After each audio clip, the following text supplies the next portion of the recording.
Voilà, je propose qu'on démarre tout doucement. Donc, bienvenue à tous, bienvenue à ceux qui sont ici à Troyes, mais bienvenue aussi à ceux qui sont au loin et qui sont avec nous en visio. Donc, avec nous, j'ai repéré un petit peu là, mais très largement. En fait, normalement, il y a une petite vingtaine de personnes en visio, une dizaine de l'espace de l'agglomération troyenne, comme quoi ce n'est pas que la raison géographique qui fait qu'on suit en visio. Voilà, il y a aussi quelques personnes, 4 personnes potentiellement de l'espace de la Côte des Bars, hein, du coin de Bar-sur-Aube en particulier. Il y a du monde aussi de l'espace Plénélac, du côté de Brienne, 4 personnes. Et puis aussi une personne du coin de Romilly, donc de l'espace Seine-en-Plaine champenoise. Voilà, donc bienvenue à tout le monde. Peut-être je demanderai à Aline de le faire, d'essayer de montrer la salle. Mais du coup, il faut prendre la... Voilà, pour ceux qui sont loin, ben voilà, de faire un petit horizon de ceux qui sont à Troyes. On a le droit d'enlever les masques le temps que la caméra vous prenne. Voilà. Oh, je vous ai reconnu. Voilà, donc on continue notre parcours Bible et pandémie. On a commencé donc ce parcours à 2 voix, encore à 2 voix ce soir.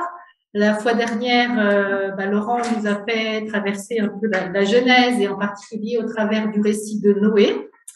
Voilà, et puis Richard Lukaszewski était là aussi pour dire un petit peu comment ça pouvait nous renvoyer à ce que nous avons vécu et ce que nous continuons de vivre dans cette pandémie avec, souvenez-vous, cet anagramme qu'il a fait avec le mot après, alliance, proximité, repos, église et sortie. Voilà. Et ce soir, donc, le va-et-vient, la double voix, donc, je vous l'ai dit, c'est toujours celle de Laurent Thibord, et puis celle de Marie-Françoise Bonicel, donc, qu'on ne présente plus, hein, voilà, puisqu'elle intervient quand même régulièrement pour le centre de ces informations, et puis, voilà, elle anime aussi toujours les cafés dialogues qui continuent, voilà, qui se poursuivent, et donc, Marie-Françoise Bonicel, qui est psychosociologue et on connaît bien ici à Troyes. Et 2 voix pour répondre à cette question, pourquoi relire le passé pour lire l'avenir?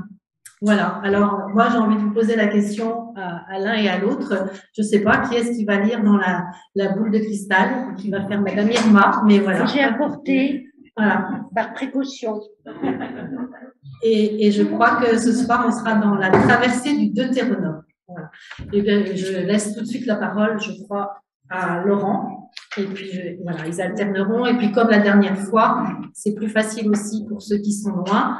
Donc, on prendra un temps à la fin pour poser les questions. Voilà. Et puis, pour ceux qui sont loin aussi, on va essayer cette fois-ci de faire passer un micro. Je ne sais pas si ça sera efficace pour que vous puissiez entendre les questions, si possible, qui seront posées. Voilà, bonne soirée à tous. Merci, madame.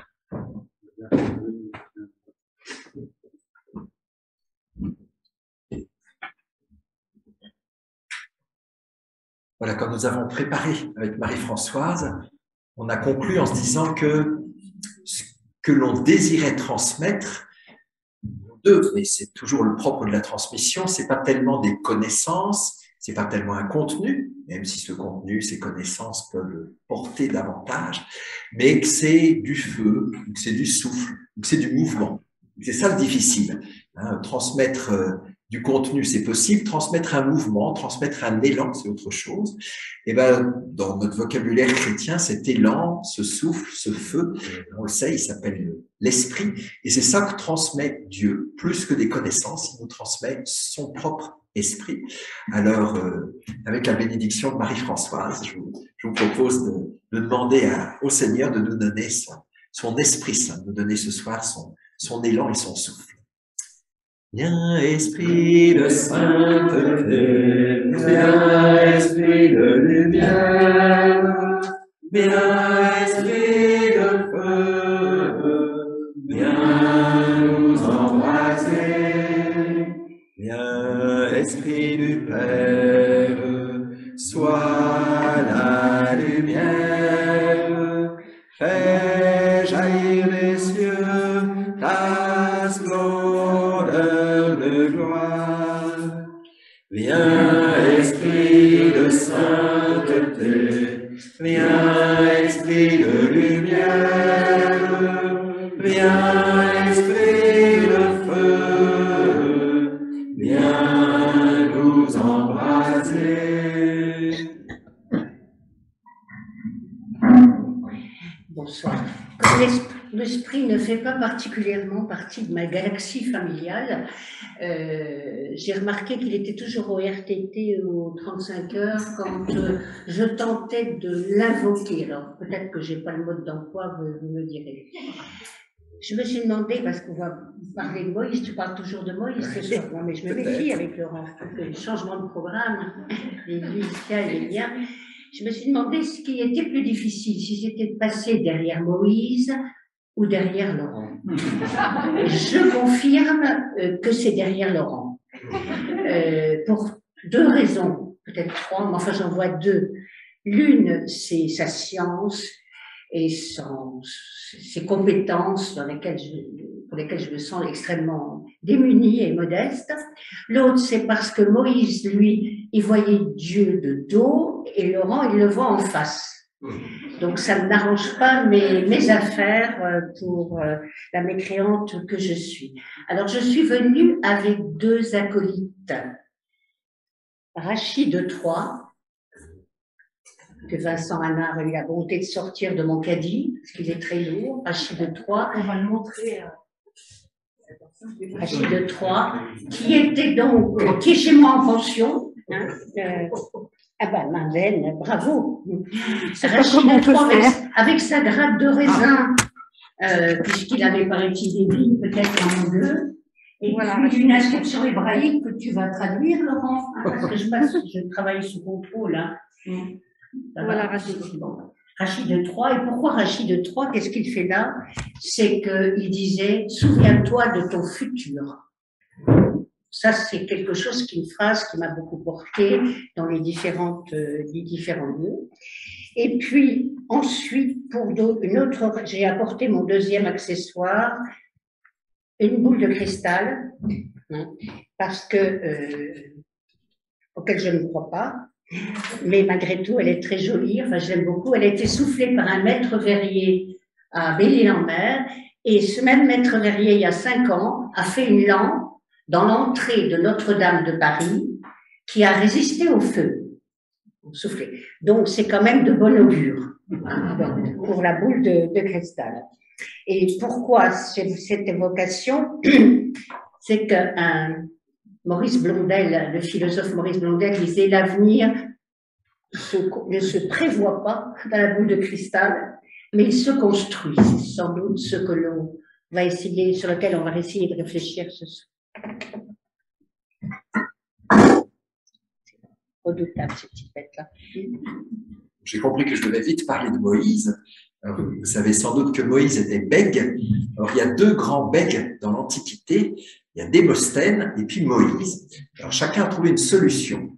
Démosthène, il a beaucoup travaillé, il mettait des cailloux dans sa bouche, il s'exerçait à faire des discours devant la mer avec ses cailloux dans sa bouche. Il a fini par parler correctement.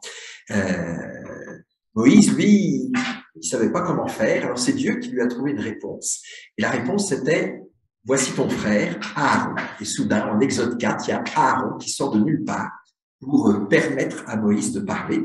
Donc, je suis très content d'avoir une Aaron à mes côtés qui va m'aider à exprimer ce que je ne réussirais pas à bien exprimer.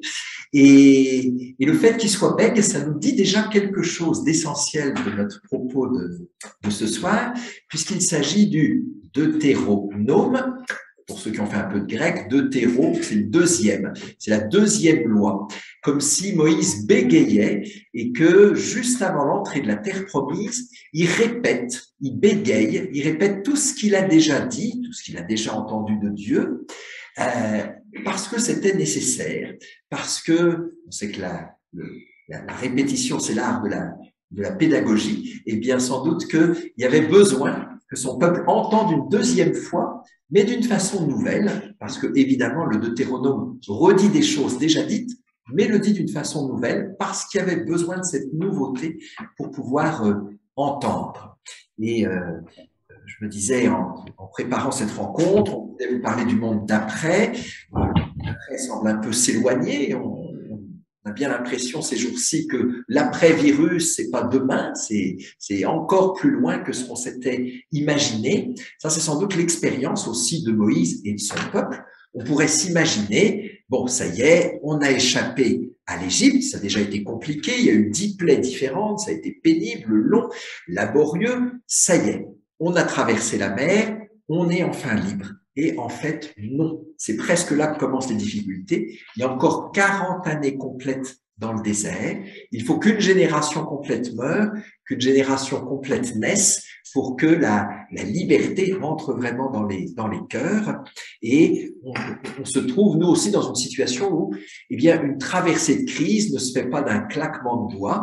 Une traversée de crise, elle exige du temps et elle exige du coup que l'on répète, que l'on relise, que l'on relit aussi, à la fois du verbe relier et du verbe relire, pour faire un jeu de mots qu'on emploie souvent, et le Deutéronome va permettre cela. Alors, ce soir, voilà ce qu'on vous propose. Je vais d'abord présenter ce que j'ai retenu du Deutéronome. J'étais heureux de m'y replonger. Je me souviens que dans mes études, on l'avait un peu effleuré, mais comme quelque chose de tellement élevé qu'on n'était pas encore prêt à l'étudier. Donc, j'étais heureux de pouvoir m'y replonger. C'est sans doute un des sommets de l'Ancien Testament. Oui, Madeleine? Je ne parle pas assez dans le micro. Non, c'est pas ça.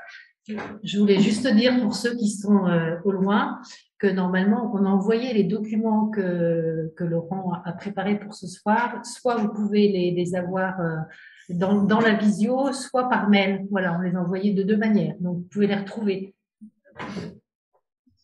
Je suis très impressionné par le SNEF parce que le document que j'ai transmis, je l'ai fait cet après-midi vers 17h. Mais vous venez de le transmettre?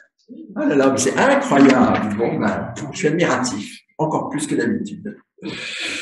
Voilà. Donc ensuite, la parole sera donnée à Marie-Françoise qui va nous emmener, après le désert, on ira d'oasis en oasis. Et puis, ben voilà, ensuite, la parole sera à vous. Donc, ce sera un petit peu différent de notre fonctionnement précédent avec Richard, où ce sera davantage deux temps. On s'est dit que notre façon de penser est d'être trop différente pour qu'on essaye de la conjuguer trop vite. Donc, on va chacun faire son tricot, et puis on va voir ensuite comment on tisse nos deux tricots différents. Voilà. Ça va comme ça, Marie-Françoise? C'est parfait. Bon. Alors, le Deutéronome. Je commence par une petite image quand même. Alors, c'est l'image, très simplifiée, du voyage du peuple hébreu dans le Sinaï. On remarque tout de suite qu'ils auraient pu longer la mer, ça aurait été beaucoup plus simple, mais sans doute plus dangereux. On remarque qu'il y a bien une volonté d'aller jusqu'au sud de cette péninsule du Sinaï, vers le mont qu'on appelle tantôt mont Sinaï ou mont Horeb. Il y a vraiment une volonté de rendre hommage à Dieu. C'est là qu'est donnée la loi. Mais tout ça, ça a pris quelques mois. Hein. Et ensuite, comment se fait-il que pour faire encore quelques semaines de voyage, ce peuple nomade ait pris autant de temps? Eh ben, c'est qu'il y a eu de la peur et que pratiquement pendant 38 ans, le peuple est resté fixé au même endroit. Quand j'étais en Terre Sainte, j'ai eu la chance de visiter Kadesh Barnea. En Kadesh Barnea, il n'y a rien à voir, mais c'est quand même très intéressant parce que c'est là que le peuple est resté 38 ans. Moi, j'avais imaginé qu'ils erraient en permanence, qu'ils changeaient de camp tout le temps. En réalité, ils sont restés très longtemps au même endroit, une oasis à peu près honnête dans laquelle ils ont pu survivre, mais qu'ils n'ont pas osé dépasser, ou plutôt si. Ils ont envoyé 12 messagers, 12 espions qui sont venus effrayer. Et de ce fait-là, Moïse a senti que bien le peuple n'était pas prêt. Et finalement, eh bien, ils finissent par longer le Jourdain. Et dans le passage où nous nous trouvons, donc dans le livre du Deutéronome, eh bien, nous sommes sur le mont Nebo, pas loin plaines du Moab, des steppes du Moab, et nous sommes donc de l'autre côté du Jourdain, et nous sommes donc à une frontière de plusieurs façons. Alors la première frontière, c'est la frontière géographique, cette fameuse terre promise que l'on attendait, eh bien elle est là, du haut du mont Nebo, on peut la voir, cette terre promise, on ne peut pas encore la toucher, mais on peut la voir. On précise bien que Moïse, jusqu'à la fin, avait de très bons yeux, il n'avait pas besoin de lunettes, Moïse, et ça dit déjà quelque chose de la première frontière à laquelle on se trouve, et d'ailleurs, avec le livre suivant, on va traverser le Jourdain, qui sera presque comme une nouvelle traversée de la mer, de la mer Rouge, de la mer des Roses, pour être plus historique. Première frontière. On est aussi dans une frontière littéraire, puisque le Deutéronome, c'est le dernier livre du Pentateuque. Alors, chez nous, dans la tradition catholique, c'est pas une trop grosse affaire, parce que tout ça, on les classe dans les livres historiques. On sent bien que les 5 premiers livres ont une importance capitale, ils sont traditionnellement attribués à Moïse, mais voilà, c'est l'histoire. Pour les Juifs, vraiment, c'est la Torah, c'est l'enseignement de Dieu, hein, Dieu qui parle face à face et qui nous enseigne. Et ensuite, eh bien, on baisse d'un cran, on entre dans les prophètes. Déjà, Josué est considéré comme un prophète, et les prophètes, ils vont essayer de rappeler ce qui a été dit dans la Torah. Mais ce n'est plus déjà que le cercle concentrique autour du cœur qui est la Torah. Et donc, on va quitter le Deutéronome pour entrer dans l'histoire, on va dire. Donc ça, c'est une autre frontière qui va être franchie, une frontière que l'on pourrait qualifier de littéraire. Pour ceux qui ont pu recevoir une feuille, donc je vais lire le tout premier passage, ce sont les premiers versets du Deutéronome. Donc, Deutéronome, c'est le nom grec, deuxième loi. Le nom hébreu, comme toujours, pour les livres de la Bible, ce sont les premiers mots. Devarim, c'est dabar au pluriel, les paroles. Voici les paroles. Je disais que Moïse était bègue, et de fait, le Deutéronome, ce ne sont que des paroles de Moïse, répétant à l'envi des paroles de Dieu, et on a un peu l'impression d'un flot de paroles. Le style même est un peu différent des autres livres, sans doute moins narratif, sans doute plus éloquent. Il y a vraiment de longues périodes, de longues phrases. On a l'impression d'un fleuve qui peu à peu vient irriguer toute la terre de la Bible. Donc les premiers versets. Voici les paroles de Barim que Moïse adressa à tout Israël dans le désert, au-delà du Jourdain. C'est assez amusant parce que celui qui écrit dit de l'autre côté du Jourdain. C'est-à-dire qu'il se situe déjà en terre promise, et rien que ce petit détail-là, il dit quelque chose de sympathique. Lorsque celui qui écrit est en train de rédiger, il est déjà dans la terre promise, mais il veut se rappeler quand Moïse était de l'autre côté du Jourdain. Un vrai auteur dirait nous sommes ici sur la plaine du Moab. Il dirait pas de l'autre côté du Jourdain. C'est déjà indiqué d'où parle le rédacteur. Voici les paroles que Moïse adressa à tout Israël dans le désert, au-delà du Jourdain, dans la Araba, en face de Souf, entre Paran, Tophel, Laban, Asséroth et Dizahab. Je ne ferai aucun commentaire, j'en suis incapable. Tiens, une précision un peu étonnante. Du mont Horeb, le mont Sinaï, où s'est passé l'essentiel de la révélation de Dieu, à Kadès Barnéa, donc là où le peuple est resté si longtemps, il y a 11 jours de marche par la route du mont Séhir. Vous voyez, pratiquement, remonter toute la péninsule du Sinaï, ça ne prend que 11 jours. Or, en la 40e année, il y a cette proximité de 11 jours et 40 ans qui est tout à fait volontaire ici. En soi, pour accéder à la Terre Sainte, il y aurait eu besoin de 15 jours, 3 semaines. Mais c'est quand même, en la 40e année, après la sortie d'Égypte, le premier jour du 11e mois. On sent bien qu'on est à la fin des temps, à la fin d'un temps, à la fin d'une période. On sent bien que dans un mois, ça y est, on va basculer, les 40 fameuses années seront passées. Donc, le Deutéronome nous raconte en 32 chapitres les 30 derniers jours de Moïse et du peuple en dehors de la terre promise. Moïse parla aux fils d'Israël, il leur apporta tout ce que le Seigneur leur avait ordonné de transmettre. Tiens, il y a déjà ce verbe de transmettre qui va nous accompagner tout au long de la soirée. Donc, une frontière géographique, une frontière aussi dans les esprits, parce que à partir du moment où ils auront traversé le Jourdain, ils seront chez eux. Ils ne seront plus en recherche, ils ne seront plus en quête, ils seront arrivés chez eux. Et c'est peut-être là que commence le grand danger, penser que l'on est chez soi, que l'on possède les choses. Et puis, cette frontière, c'est aussi la frontière entre Moïse et ses successeurs. Moïse, il a vu Dieu face à face. Alors, effectivement, alors, il l'a vu face à face ou de dos? Ça c'est terrible, hein, c'est terrible. Il y a les deux à la fois, parce que Dieu, il a plusieurs faces. Quand on parle du visage de Dieu, c'est toujours au pluriel, panim. Et puis, il y a une espèce d'ambiguïté où effectivement, on ne peut pas voir Dieu sans mourir. Et pourtant, il y a un moment où l'on dit bien que Dieu est vu face à face, même si à un autre moment, il n'est vu que de dos.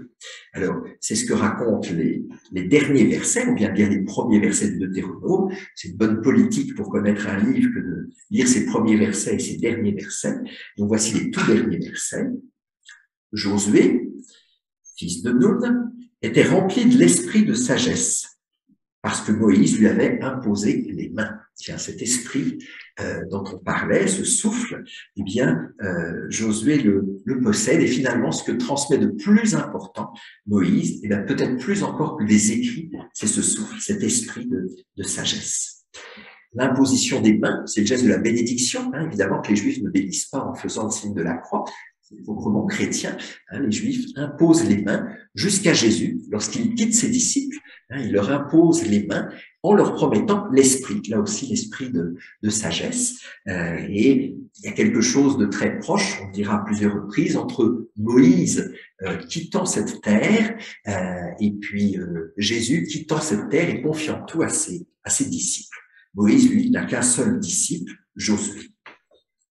Les fils d'Israël lui obéirent, ils firent ce que le Seigneur avait prescrit à Moïse. Il ne s'est plus levé en Israël un prophète comme Moïse, lui que le Seigneur rencontrait face à face. J'ai la preuve sous les yeux pour Marie-Françoise. Voilà. Le Seigneur rencontrait face à face Moïse, et Moïse en était tout illuminé. La suite, alors déjà ça c'est quand même très étonnant. Il n'y aura pas d'autres prophètes comme Moïse. C'est un peu étonnant. Nous on se dit dans une perspective messianique, on attend le grand prophète qui sera comme Moïse, plus grand que Moïse. Eh bien, ici, le Deutéronome dit non, ça c'est fini. Il n'y aura plus de prophète comme Moïse. Voilà qui peut nous intriguer. Et la suite, que de signes et de prodiges. Jusqu'à présent, cette expression signes et prodiges, très courante à partir de l'Exode, elle concerne toujours Dieu. C'est Dieu qui accomplit des signes et prodiges. Ici, que de signes et de prodiges, le Seigneur l'avait envoyé accomplir en Égypte. C'est donc grâce à Dieu, bien sûr, mais c'est donc Moïse qui a accompli ces signes et prodiges devant Pharaon, tous ses serviteurs et tout son pays. Avec quelle main puissante, quel pouvoir redoutable Moïse avait agi aux yeux de tout Israël. Voilà. On sent bien qu'on est à une nouvelle frontière, une étape. Ceux qui ont vu Dieu face à face vont disparaître, et désormais, il va falloir continuer le chemin sans avoir eu ce contact immédiat avec Dieu. Il va falloir vivre de son esprit. Jusque-là, tout va à peu près bien. C'est maintenant que les affaires se compliquent. On va faire un petit saut dans l'histoire. On va aller jusqu'au règne de Josias. On est pratiquement 5 siècles plus tard, autour des années 722 précisément, 722 avant Jésus-Christ. Vous allez voir pourquoi je vous parle de Josias. Il y a déjà eu des menaces, hein, donc après 1200 à peu près, on considère que l'Exode date à peu près des années 1200. De fait, on voit qu'il y a un habitat un peu différent qui apparaît en Terre Sainte, disent les archéologues, à cette période-là. Alors, on peut lui attribuer plusieurs raisons, mais pourquoi pas l'arrivée d'un nouveau peuple. Dans tous les cas, peu à peu, une petite royauté s'installe autour de Jérusalem, et puis une royauté plus forte autour de Samarie. Mais voilà que Samarie est finalement dégommée par le pouvoir assyrien. Vous savez, la Terre Sainte a toujours été prise en étau entre deux grands pouvoirs, d'un côté les Égyptiens et puis de l'autre un pouvoir qui changeait de nom, de temps en temps les Assyriens, les Mésopotamiens, les Perses, les Mèdes, enfin voilà, un pouvoir qui venait plutôt de l'Orient. Toujours est-il que le royaume du Nord, qui faisait partie, qui était constitutif d'Israël, est tombé, et Josias, qui est un roi du Sud, un roi de Jérusalem, a vécu toute son enfance sous cette pression de se dire peut-être que nous aussi, nous allons être assiégés, nous allons tomber devant les ennemis. Or, voilà ce qui se passe au cours du règne de Josias. Vous ne voyez toujours pas le rapport, mais on va y venir. La 18e année du règne de Josias, le roi envoya le secrétaire Shaphan, fils d'Asalaïu, fils de Meshulam, à la maison du Seigneur. Quand on dit la maison du Seigneur, c'est le temple, en disant « Monte chez Helcias, le grand prêtre, et qu'il compte l'argent apporté à la maison du Seigneur, celui que les gardiens du seuil ont recueilli de la part du peuple. » Ça, c'est le travail des rois de vérifier où en sont les réserves d'argent. Pas pour n'importe quoi. Que cet argent soit remis entre les mains des maîtres d'œuvre préposés à la maison du Seigneur, qu'il soit remis à ces derniers qui sont dans la maison du Seigneur, afin d'en réparer les dégradations. Donc, le roi Josias est un bon roi. Il souhaite que le temple du Seigneur, édifié par Salomon 3 siècles auparavant, puisse être reconstruit, restauré. Et pour ça, il faut de l'argent. On va l'épuiser dans l'argent du temple. C'est assez logique. Mais voilà que le secrétaire Shaphan alla chez le roi et lui rendit compte de ce qui s'était passé. Il déclara: l'argent trouvé dans la maison, les serviteurs l'ont versé et remis entre les mains des maîtres d'œuvre préposés à la maison du Seigneur. Ce qui était prévu est fait. Alors Shaphan, le secrétaire, annonça au roi: le prêtre Helcias m'a donné un livre. En allant chercher au fond du coffre, à côté des billets de banque, qui n'existaient pas à l'époque, à côté des pièces d'or, on a découvert un livre. Shaphan fit au roi la lecture de ce livre. Après avoir entendu les paroles du livre de la loi, le roi déchira ses vêtements. Ça, c'est le signe du deuil, c'est le signe qu'il y a une mort qui s'opère. Quand il entend ce livre-là, il est saisi, il est complètement transformé. Alors, pourtant, la loi du Seigneur, elle était connue depuis bien longtemps.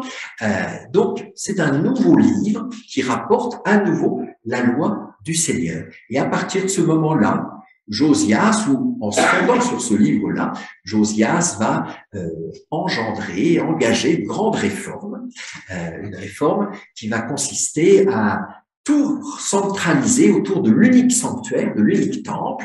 Il va lutter contre tous les petits temples dédiés aux faux dieux, mais même dédiés aux vrais dieux. Il y avait plusieurs temples, entre autres à Bethel, qui étaient consacrés au même Dieu. Alors ça, il n'en est plus question. Il va donc centraliser le temple et il va opérer une grande réforme pour recentrer son peuple sur Dieu, et avec le désir que le cœur du peuple lui-même puisse être tourné davantage vers Dieu. Et aujourd'hui, la plupart des exégètes sont convaincus que ce livre que l'on a retrouvé, eh bien, c'est notre Deutéronome, ou au moins le cœur du Deutéronome. Autrement dit, il y avait bien la loi qui était connue, mais une partie de la loi avait été perdue, ou dans tous les cas, une formulation nouvelle de cette loi a été perdue, et on la retrouve. Vous pensez bien que cette image, elle est très forte pour nous dans notre question de la transmission. C'est quelque chose qu'on a retrouvé dans le passé, mais qu'on avait complètement oublié. Et c'est en le retrouvant que ça nous projette vers l'avenir, que ça nous rend capable d'une réforme qui va permettre d'engager l'avenir. Donc, une image très forte. Qu'en est-il exactement? Certains considèrent que les prophètes du Nord, qui avaient dû, suite à l'exil du Nord, avaient dû s'exiler dans le Sud, étaient venus avec déjà une connaissance de Dieu plus intime, une connaissance de Dieu qui avait traversé une nouvelle épreuve, celle de l'exil. Et dans tous les cas, ils arrivent avec une lecture, une relecture de la loi qui est déjà plus fine que celle qui existait. Et c'est cela que découvre ou redécouvre Josias. Alors, historiquement, c'est difficile d'évaluer, mais dans tous les cas, c'est intéressant de voir comment s'est présenté un événement du passé, un livre du passé qui va pouvoir relancer l'avenir. On est vraiment dans notre thème, comment relire le passé pour ouvrir notre avenir. Alors, qu'est-ce qui va caractériser cette réforme de Josias, qui finalement est aussi ce qui va caractériser le livre du Deutéronome? un seul temple, je l'ai déjà évoqué, ce qui est complètement nouveau. Hein. Dans toutes les autres religions, le but est de donner le plus de temples possible pour faire plaisir à Dieu. Il y a vraiment, dans l'idée de l'unique temple, quelque chose de l'ordre du monothéisme dans les fêtes, en concret, qui se manifeste. Puisqu'il y a un seul Dieu, il faut un seul temple. Une seule terre. Josias rêve de reprendre possession de toute la terre d'Israël, qui avait été en grande partie morcelée et puis possédée, colonisée par les Assyriens. Mais derrière, il y a vraiment une réforme aussi spirituelle. Il y a vraiment le désir de servir le Seigneur de tout son cœur, de toute son âme et de toutes ses forces. Vous avez peut-être reconnu le Deutéronome, mais vous avez reconnu aussi le portrait de Josias dans le deuxième livre des Rois au chapitre 23, verset 25. Josias servit le Seigneur de tout son cœur, de toute son âme, de toutes ses forces, comme le suggérait le Deutéronome. Puisqu'il y a un seul Dieu, eh bien, il faut l'aimer d'un cœur sans mélange. Et ça, c'est vraiment la nouveauté du Deutéronome. Dieu ne peut pas être partagé, ne peut pas être coupé en deux. Donc, un livre du passé, mais du passé oublié, enfoui, qui va ouvrir un avenir. Un livre qui permet à la fois de relire tout le passé, de relier l'avenir, le présent avec le passé, de faire l'unité d'épisodes qui semblaient très disparates, voilà. Peut-être aussi de relire l'événement plus récent d'un exil très violent, comme peut-être que ça aussi c'est un exode, voilà. Et évidemment que nous, aujourd'hui, en relisant des épreuves très anciennes, celles de l'Ancien Testament, eh bien, nous souhaitons pouvoir pas simplement relativiser l'épreuve que nous vivons, mais y trouver aussi de l'énergie pour traverser l'épreuve actuelle. Une épreuve en tant que telle, elle n'a de valeur que si elle est relue. À partir du moment où elle est relue, elle devient une expérience. Et si j'ai déjà surmonté une épreuve, un exil, une épidémie, eh bien, je vais pouvoir en surmonter une autre. Et j'ai besoin d'entendre que l'épreuve n'a pas le dernier mot. Donc, un livre à la frontière du passé et de l'avenir, un vieux livre du passé qui va même ouvrir l'avenir. Ça, c'est quand même très original. Ça mérite bien un premier verre d'eau, hein, je crois.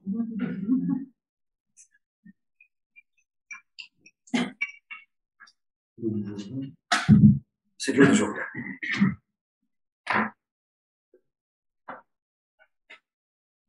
Vous savez, entre parenthèses, que Josué et Jésus, c'est le même nom. On a vocalisé pour les distinguer, on a préféré les distinguer, mais c'est le même nom. Jésus, c'est Josué. Celui qui traverse le Jourdain pour nous faire entrer dans la terre promise, c'est Josué, c'est Jésus. Alors,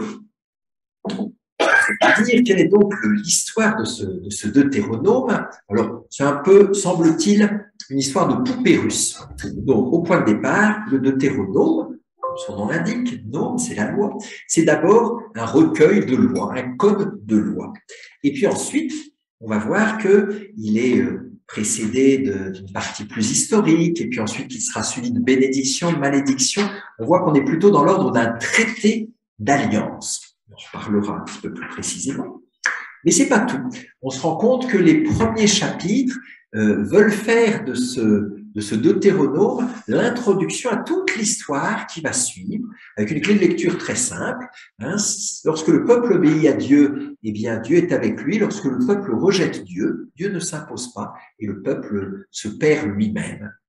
Donc ça, c'est la troisième couche, on va dire, l'introduction qui vise à faire du Deutéronome le début de toute l'histoire deutéronomiste, de tous les chapitres, de tous les livres qui vont suivre, le livre de Josué, le livre des juges, les livres de Samuel, les livres des rois.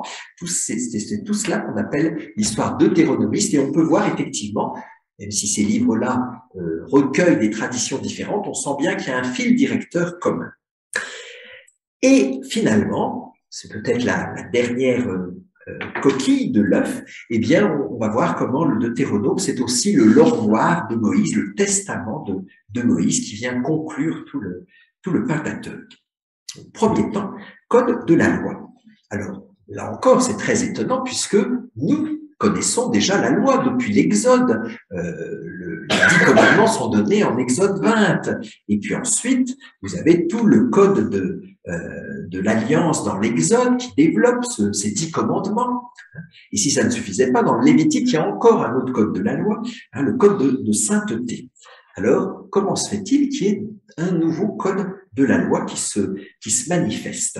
Eh bien, c'est le propre de la Bible de conserver, de compiler et en même temps d'essayer de trouver un lien entre des traditions différentes. Ça nous dit peut-être quelque chose de ce qu'est la relecture, un peu comme Marie qui méditait en mettant tout ensemble dans son cœur. Voilà. Il ne s'agit pas dans la relecture, de faire l'impasse sur certains épisodes douloureux. Il s'agit de tout prendre, de tout garder, mais ensuite de trouver le lien. Et c'est beau de voir que donc des lois nouvelles sont introduites ici. Alors, vous allez me dire, des lois, il y en a dans tous les pays du Proche-Orient, heureusement. Ce qui semble être la caractéristique des lois de l'Ancien Testament, c'est leur fondement historique. Alors là, c'est très clair pour les 10 commandements. Pour les Juifs, c'est même le premier commandement. Pour nous, c'est le prologue historique. C'est le Seigneur, ton Dieu, t'a libéré d'Égypte. Tu ne feras pas d'autres dieux, tu n'adoreras pas d'autres dieux. Voilà. Mais le premier, le début, si on dit les 10 commandements en oubliant ce prologue-là, on rate tout, puisque le but des 10 commandements, c'est de se maintenir dans cette liberté que Dieu a donnée. Il n'y aurait pas besoin des 10 commandements s'il n'y avait pas eu la liberté. Et donc ce Dieu unique, eh bien, il demande à ce qu'on le respecte, et puis lui qui a tellement voulu que son peuple soit libre, il demande à son peuple de rester dans cette liberté en refusant le vol, l'adultère, la convoitise, les faux témoignages, etc. Donc, le propre de la loi dans l'Ancien Testament, c'est qu'il y a toujours d'abord une dimension historique. C'est fondamental. Dieu fait d'abord grâce, et puis ensuite cette grâce devient pour nous une responsabilité. Dieu nous fait d'abord un cadeau, voilà, il m'offre une voiture, mais à partir du moment où j'ai une voiture, il faut que je l'entretienne, il faut que je sache la conduire. Dieu, d'autre façon de dire, il y a d'abord un indicatif du royaume de Dieu avant qu'il y ait un impératif pour pouvoir rester dans ce royaume. Et là, on touche à quelque chose d'essentiel. La grâce, le cadeau est premier. Et ensuite, nous avons à répondre. La responsabilité, ce n'est jamais qu'une réponse à un cadeau qui est premier. Alors, ça, c'est le propre de toutes les lois de l'Ancien Testament. Qu'est-ce qui est spécifique des lois du Deutéronome? Eh bien, on a l'impression que ces lois sont des lois prêchées. On a l'impression que Moïse fait une homélie. Il va rappeler des règles, mais tout de suite, il va les reposer dans leur contexte historique. Il va leur donner du sens en permanence, comme s'il avait peur, j'ose à peine dire ça, mais comme s'il avait peur que les lois qui avaient été données puissent être fossilisées et qu'on puisse en faire une espèce de règle absolue, de règles marquées sur la pierre, au lieu qu'elles ne soient marquées sur les cœurs. Et donc Moïse va reprendre les lois déjà données, mais en leur redonnant du sens. Alors, j'ai choisi des exemples. Évidemment, on fait toujours ça. J'ai choisi l'exemple qui m'arrangeait bien, mais c'est tout. Voilà. Alors, par exemple, dans les 10 commandements, il y a la règle du sabbat. En Exode 20, quand les 10 commandements sont donnés, on rappelle qu'il faut faire sabbat, il faut observer le sabbat, parce que c'est le jour où le Seigneur s'est reposé après avoir créé le ciel et la terre. Ici, vous allez voir, la raison est tout autre. Tu travailleras 6 jours, faisant tout ton ouvrage. Mais le 7e jour, c'est le sabbat, ton Dieu. C'est le sabbat du Seigneur, ton Dieu. Tu ne feras aucun ouvrage, ni toi, ni ton fils, ni ta fille, ni ton serviteur, ni ta servante, ni ton bœuf, ni ton âne, ni aucune de tes bêtes, ni l'émigré que tu as dans tes villes, afin que ton serviteur et ta servante se reposent comme toi.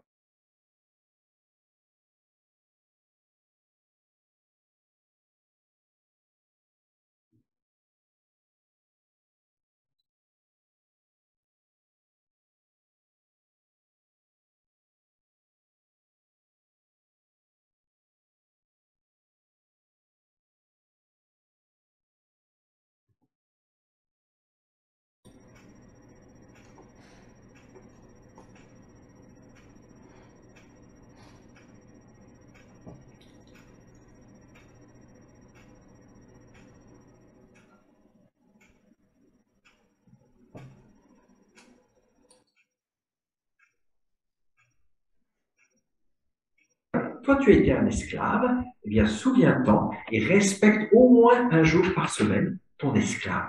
C'est pas encore la fin de l'esclavage, mais c'est comme un premier point qui est placé à l'intérieur de cet esclavage. Un autre exemple, évidemment que c'est des exemples qui résonnent de façon particulièrement forte vu l'actualité. Tu ne biaiseras pas avec le droit d'un émigré ou d'un orphelin. Tu ne prendras pas en gage le vêtement d'une veuve. Tu te souviendras qu'en Égypte, tu étais esclave et que le Seigneur, ton Dieu, t'a racheté de là. D'une certaine façon, on a l'impression que toutes les lois reviennent, se ramènent à la loi de Pâques, à l'histoire de Pâques. Tu étais esclave, tu as été libéré. Eh bien, souviens-toi de cela. Et à chaque rencontre, souviens-toi que la personne dont tu pourrais abuser, dont tu pourrais profiter, eh bien, souviens-toi de ce que toi tu étais et de comment Dieu s'est comporté avec toi.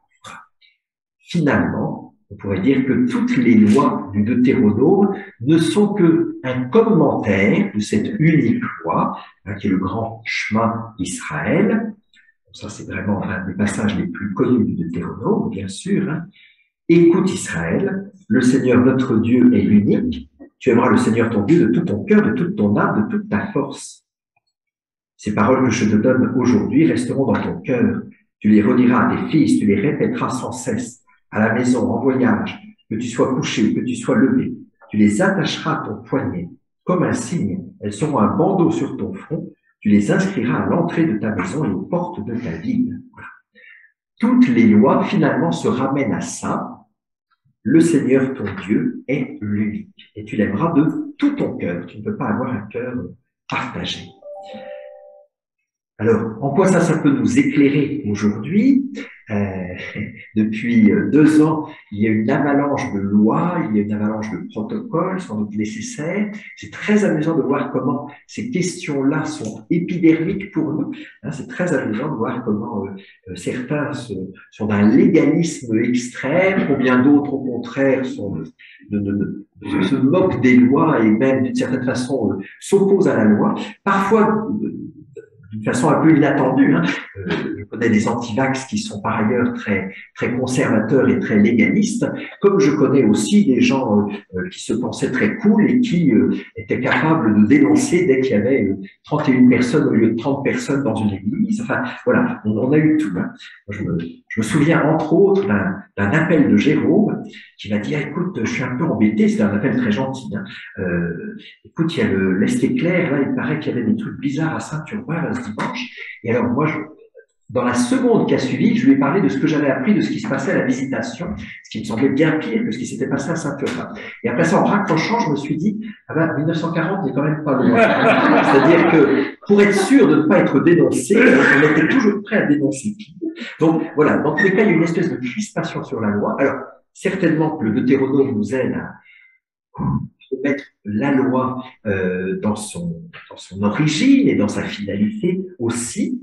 Et puis peut-être aussi, alors ça c'est plus, ça nous fait peut-être encore plus réfléchir. Nous, on perçoit toujours un petit peu la loi comme un consensus. Souvent on fait même ça au catéchisme, dans des équipes de jeunes. On se met d'accord, quelles sont les lois sur lesquelles il faut qu'on se mette d'accord pour vivre ensemble. C'est d'ailleurs en général un art merveilleux de manipulation où l'animateur s'empresse de faire dire aux jeunes toutes les lois qu'il veut entendre. Bon. Et finalement, c'est quand même pas ça dans le Deutéronome. C'est pas simplement les lois pour bien vivre ensemble. C'est des lois qu'on a reçues de quelqu'un d'autre, des lois qui viennent de l'histoire, des lois qui viennent de la vie, des lois qui viennent de plus loin et qu'on essaie d'écouter et auxquelles on va essayer d'obéir. Mais c'est pas nous-mêmes qui nous donnons à nous-mêmes une loi. Nous la recevons de l'histoire, de la vie, pour nous bien sûr de Dieu même. Peut-être que le travail sur le synode va nous aider à découvrir ça, qu'il ne s'agit pas tant de se mettre d'accord, d'établir des consensus, même si c'est pas mal de temps en temps d'avoir des consensus, mais de dire finalement à quoi Dieu vraiment nous appelle aujourd'hui. Donc ça c'est le cœur du Deutéronome, le code de loi. Mais très souvent, dans l'Antiquité, une loi n'est pas livrée seule, souvent c'est un enseignement, et souvent elle est à l'intérieur d'un traité d'alliance. Alors par exemple, je suis vainqueur de Jean-Marc, ça y est, j'ai enfin pu m'emparer de la paroisse de Sainte-Marie, voilà, donc je suis le suzerain, il est mon vassal, on va faire un petit traité. Alors, dans ce traité, je commence par dire que je suis un homme merveilleux, bienveillant, indulgent. Je vous dis tout ce qui existe dans les traités hittites, hein, par exemple. C'est un peu plus subtil que ce que je vous dis là. Je vous rappelle quand même tous mes titres de victoire, toutes les batailles que j'ai remportées. Et puis à ce moment-là, je donne les lois. Et ben, ce serait bien que la paroisse de Pont-Sainte-Marie verse 500 € tous les mois à la paroisse de Saint-Martin, par exemple. Bon, voilà. Ensuite, il y a toujours des témoins contre les cieux et la terre, par exemple, il y a voilà, des personnes qui sont présentes, et puis des bénédictions et des malédictions. Voilà. Si Jean-Marc obéit à cette loi, il sera béni, il vivra plus que centenaire. Par contre, s'il n'obéit pas, il sera 1000 fois maudit. Voilà. Ça, c'est ce qu'on appelle des traités d'alliance. Bon. Eh bien, la fameuse alliance dont on parle tellement dans l'Ancien Testament, à vrai dire, le mot lui-même arrive assez peu, il arrive quand même, mais on sent que c'est une des structures fortes de l'Ancien Testament. Cette fameuse alliance, eh bien, c'est cela. Sauf que ici, c'est pas un peuple avec un autre peuple ou un roi avec son vassal, c'est Dieu lui-même et qui rappelle sa seule victoire, je t'ai racheté, je t'ai sauvé d'Égypte. Hein. D'où voici un certain nombre de lois. Si tu obéis à mes lois, eh bien, choisis la vie, tu seras béni. Mais si tu refuses mes lois, eh bien, tu vas retomber dans ton esclavage. La terre se refermera sur toi. Tu te sentiras tellement possesseur de ta terre que c'est finalement la terre qui va te posséder. Donc, les malédictions. Eh bien, on voit que le Deutéronome est construit comme un grand traité d'alliance. Et d'ailleurs, lorsque Josias parle du livre de la loi, dans un chapitre suivant, il va parler du livre de l'Alliance. Voici les paroles de l'Alliance que le Seigneur ordonna à Moïse de conclure avec les fils d'Israël au pays de Moab, en plus de l'Alliance qu'il avait conclue avec eux au mont Horeb. Il y a donc bien 2 alliances. Première alliance vécue au mont Sinaï, Exode 24. Deuxième alliance, juste avant d'entrer en terre promise, Moïse bégait, Moïse répète, c'est la même alliance, mais peut-être pas tout à fait la même, avant d'entrer au Jourdain. Il y a donc une célébration d'alliance. Sans doute qu'entre-temps, il y a eu l'épisode du veau d'or, il y a eu la peur du peuple, il y a eu ces 38 années durant lesquelles le peuple n'a pas fait confiance en Dieu. Eh bien, Dieu pardonne. Celui qui avait dit au mont Horeb, je suis qui je suis, il est aussi celui qui dit je pardonne à qui je pardonne, je fais grâce à qui je fais grâce. Eh bien, c'est ce Dieu-là avec qui désormais on va faire alliance. Alors, oui, il y a bien des bénédictions et des malédictions. Alors, il y a certaines malédictions bien paysannes, on va dire, hein, très, très sévères. Mais finalement, quand on lit bien le Deutéronome, on va trouver d'autres malédictions beaucoup plus modernes, beaucoup plus psychologiques, qui finalement ne sont pas vraiment des malédictions. Écoutez donc. Parce que tu n'auras pas servi le Seigneur ton Dieu dans la joie et l'allégresse de ton cœur quand tu avais de tout en abondance, eh bien le Seigneur te donnera un cœur inquiet, un regard qui s'éteint, une existence qui s'épuise. Ta vie sera en suspens devant toi. Tu trembleras nuit et jour, tu n'auras plus confiance en ta vie. C'est incroyable, hein, ce passage-là. Voilà. Si tu veux être propriétaire de ta terre, si tu veux être propriétaire de ta vie, eh ben tu vas finir par vivre sans cesse dans la hantise. Alors que si tu fais confiance en Dieu, si sans cesse tu as la main ouverte et que tu accueilles tout de Dieu, alors bien tu auras le cœur allègre et joyeux. Donc, traité d'alliance, une liturgie, une célébration qui a lieu, sachant que dans la liturgie, ce n'est pas avec vos pères que le Seigneur a conclu cette alliance, c'est avec nous, nous qui sommes là aujourd'hui, tous vivants. Le propre de la liturgie, c'est que quelque chose du passé devient présent et ouvre un avenir. On avait dit ça déjà de la loi. Un cadeau de Dieu dans le passé nous oblige aujourd'hui, nous rend responsables aujourd'hui et nous ouvre un avenir. On voit bien qu'il y a toujours ce jeu entre passé et avenir, mais il ne suffit pas de ressasser le passé, il faut le relire, en faire une expérience, en faire une loi de vie, et puis en faire une célébration, un mémorial, quelque chose qui va permettre d'avancer. Voilà. Peut-être que on a beaucoup constaté, surtout pendant le premier confinement, hein, que la liturgie était un lieu, là encore, de crispation. Voilà, ça me semble finalement assez logique, puisque c'est le lieu, justement, qui nous permettait de nous retrouver. rattaché au passé, d'ouvrir un avenir. Donc, c'est plutôt bon signe que ce soit un lieu de crispation. Il y a peut-être eu des crispations stupides, hein, mais enfin, ça me semble plutôt logique que ce lieu-là ait été important. Puis on a aussi beaucoup jasé sur l'Église qui finalement n'avait pas eu une grande originalité pendant le confinement, à part de retransmettre des messes. Alors, oui et non, ce n'est pas tout à fait vrai. Hein. On a fait beaucoup de propositions aussi pour les enfants du caté, mais après tout, c'était pas du tout idiot non plus de se centrer sur la messe, qui est ce lieu d'alliance qui permet de transmettre. Cette alliance, vous la voyez quand même dans sa formule un peu ancienne, très politique, très juridique, l'alliance c'est d'abord ça, eh bien les prophètes du Nord, en particulier Osée, vont leur donner une couleur plus personnelle.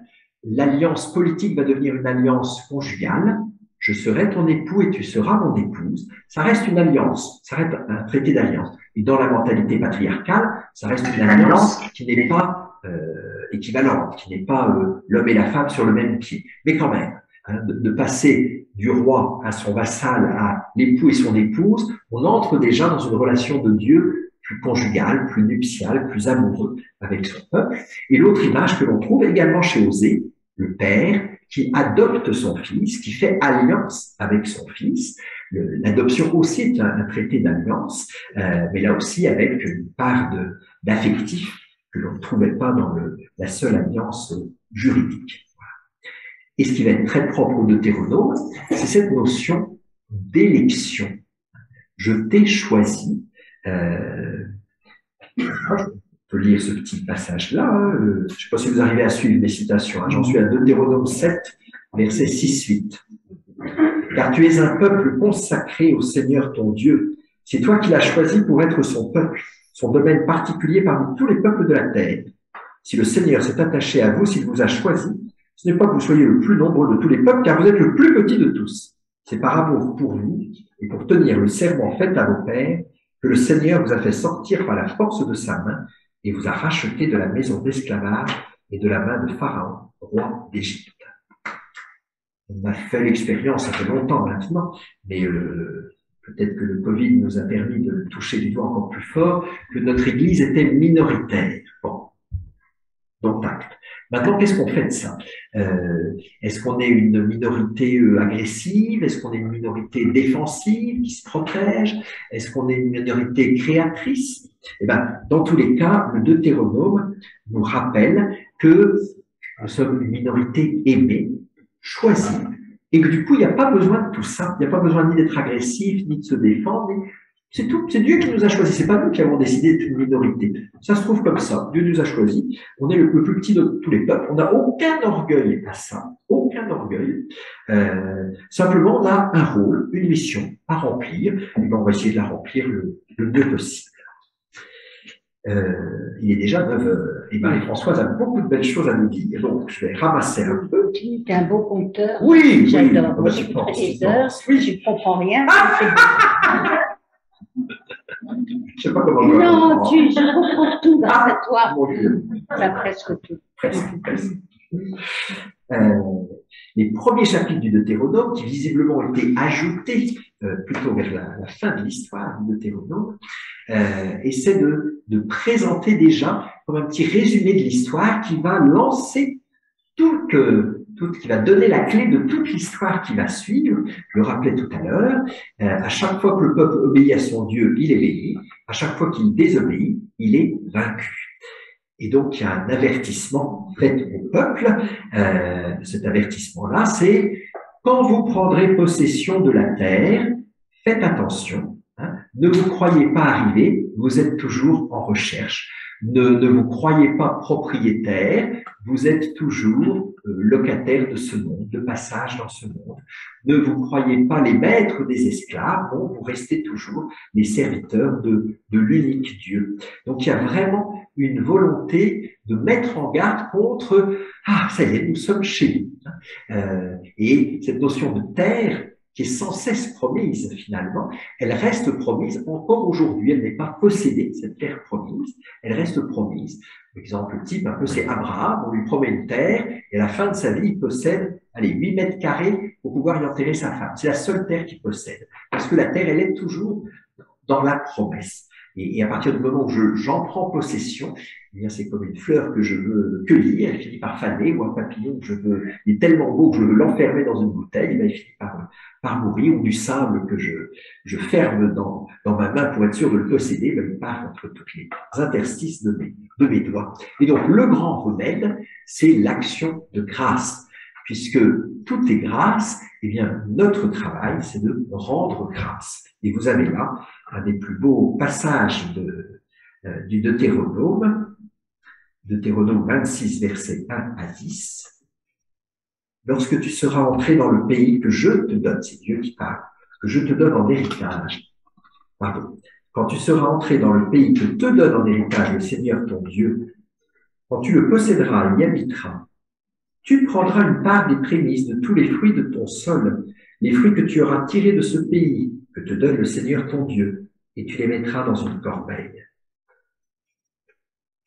Enfin, le peuple a sa propre terre, enfin ce peuple peut faire pousser son propre blé. Pendant 40 ans, ils étaient au régime de la manne, et bien d'un seul coup, ça change tout. Maintenant, il est responsable de sa propre vie, de sa propre nourriture.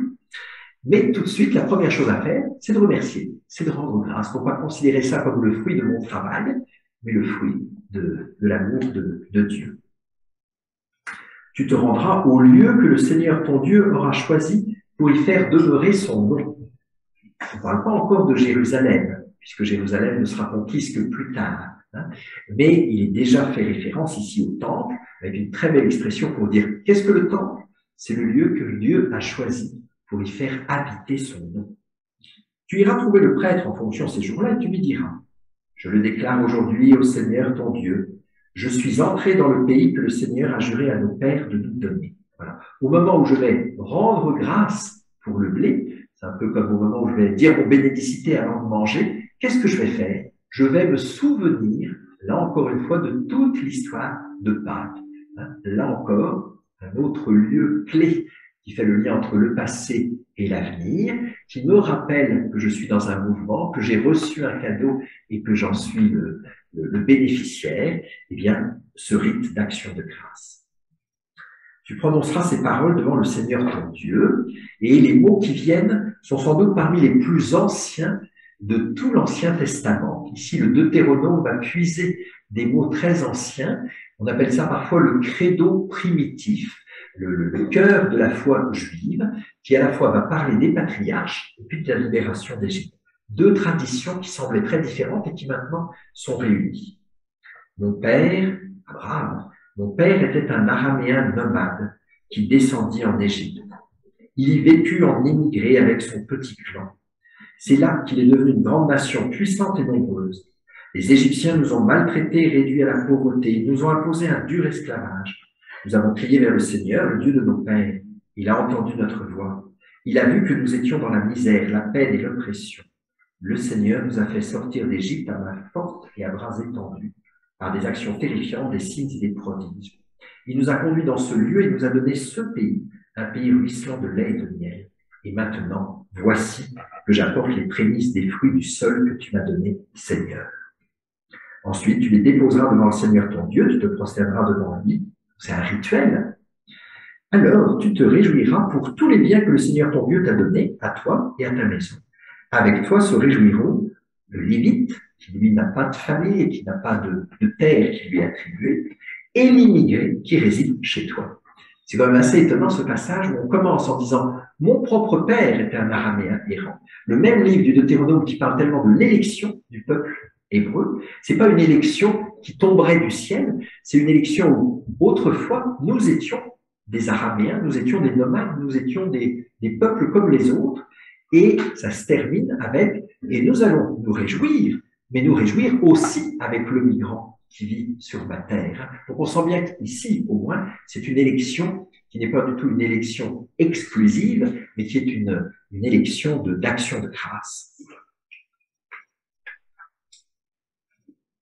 Donc, une fois encore, il ne s'agit pas de, quand on s'interroge pour se dire quel sera le monde d'après, est-ce qu'on va récupérer tout le confort qu'on avait avant, ou bien alors est-ce qu'on va pouvoir vivre d'une façon nouvelle.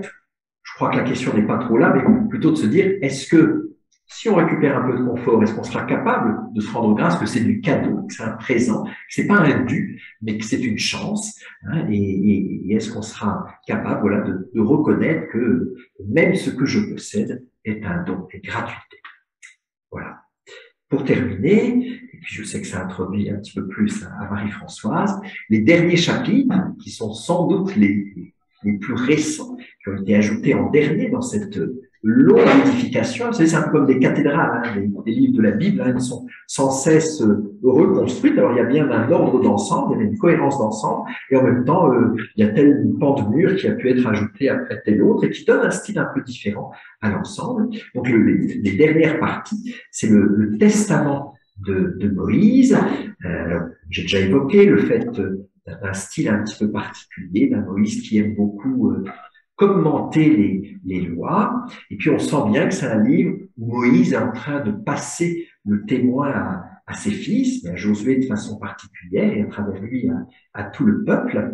On trouve même cette question de l'enfant au papa. Lorsque demain ton fils te demandera qu'est-ce que c'est que toutes ces instructions, ces lois et ces coutumes que le Seigneur notre Dieu vous a prescrites, tu répondras à ton fils, nous étions esclaves de Pharaon en Égypte et le Seigneur nous en a fait sortir. On sent bien que ce que Moïse transmet, plus encore qu'une loi en particulier, c'est la proximité de cette loi, le fait qu'elle soit à portée de main, à portée de cœur. C'est par là que je vais terminer. Je saute la citation intermédiaire pour en venir directement à la citation de Deutéronome 30. Cette loi que je te prescris aujourd'hui n'est pas au-dessus de tes forces ni hors de ton atteinte. Elle n'est pas dans les cieux pour que tu dises « Qui montera aux cieux de la chercher? Qui nous la fera entendre afin que nous la mettions en pratique ?» Elle n'est pas au-delà des mers pour que tu dises « Mais qui se rendra au-delà des mers nous la chercher? Qui nous la fera entendre afin que nous la mettions en pratique ?» Elle est tout près de toi, cette parole. Elle est dans ta bouche et dans ton cœur afin que tu la mettes en pratique. Voilà. Ce que Moïse finalement veut transmettre, cette grâce donnée et puis qui retourne à Dieu, c'est cette parole qui va être murmurée en nous, que nous allons conserver dans notre bouche et dans notre cœur.